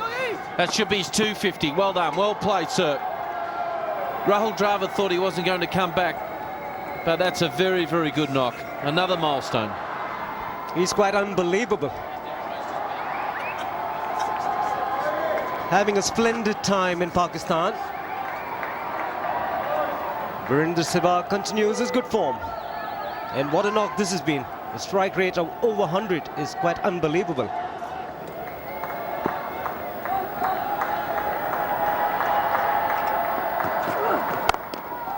Smashes it through the covers. Another boundary. Oh, he's a fantastic player. Would you believe he's the 67th player, well, 67th time to score over 250 runs by a player in a test match. So it's done a few times, isn't it? But what a shot. That's his 47th boundary. Only John Andridge has scored more 4s in a test innings. A beautiful shot. Typical Sehwag. Now he's 1 boundary away for the record here. Oh, there's a slip there, looking for that little fiddle. That's the way he plays, though. Well, that's the way he reached his double 100.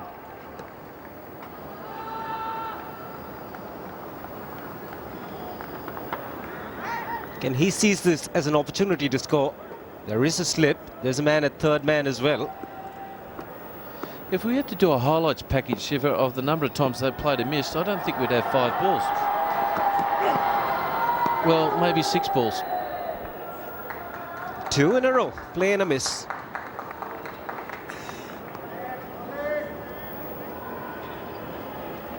Probably wants to get to that record in a hurry. He normally does that. He looks a bit concerned. He's also too. Yeah, look, I can't see it.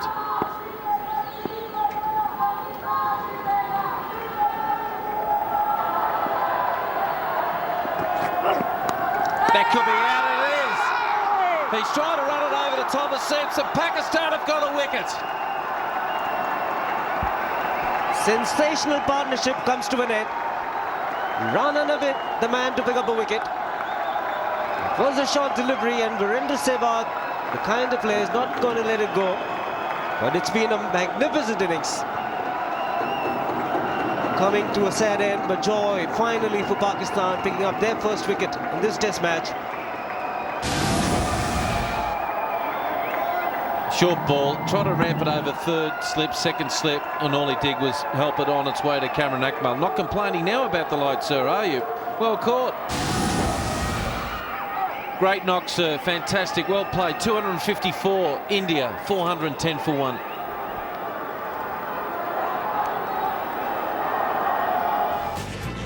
Only 14 balls were possible on a rain-truncated final day, which turned out to be all the more heartbreaking for India as their opening pair missed breaking the 50-year-old record by just 4 runs. The dismissal of swashbuckling Delhi batsmen at 254 meant that Vinu Mankad and Pankaj Roy's record of 413 established against New Zealand in Chennai in 1955 remained intact. Well, we've got the Man of the Match award here. Well done, Virender. Fantastic, mate. Viro, on the way you played. You must be pretty happy the way you're hitting them. Yeah, thank you very much. Yeah, I think we all are happy because we bowled well. I think we batted well, and we really batted well. Me and Dravid almost break the record, but unfortunately we didn't do it.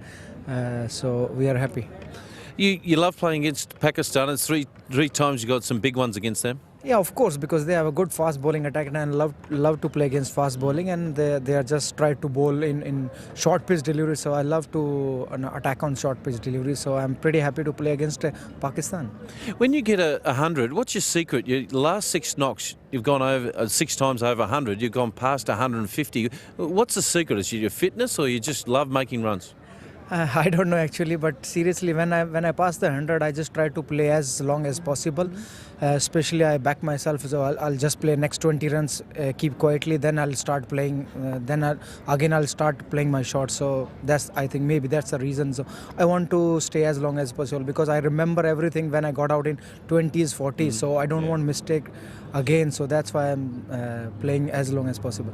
Who were your coaches when you were younger to teach you to play like this? I think my coach was Mr. Ian Sharma. When I was in school, he coached me a lot. He taught me a lot. You have to play like that. You have to just continue your playing shots. Keep it simple. How do you rate this knock compared to the 300 odd you made at the Multan? You seem to have hit the ball a lot more on the ground this time. I think if you compare with this knock to 309, I think this knock is much faster than 309. That's the difference. I don't think there's any other difference in 2 knocks. But yes, down the ground, if you're talking about the down the ground, because hardly the spinners bowl in this match, so that's why on fast bowling I was try to play as down the ground. So that's why maybe if spinners were bowling in this game, so I'll try to go over the top. I played few shots over the top. Is there any part of your game that you want to improve on?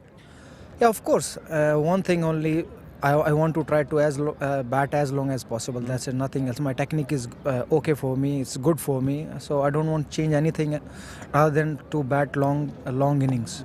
You get the feeling that a lot of opposition bowlers are trying to nip the ball back into it on your leg side. If anything, a little bit of weakness might be on your leg side game. But I saw you were so strong against the Australians at Madras. So you're strong on both sides of the pitch. I think particularly in this game, I think Pakistani tried everything to bowl me on short pitch or over pitch or a good line or length, but you just need a luck. If you have a luck, then you survive on short pitch deliveries. I think every batsman have a problem on short pitch deliveries.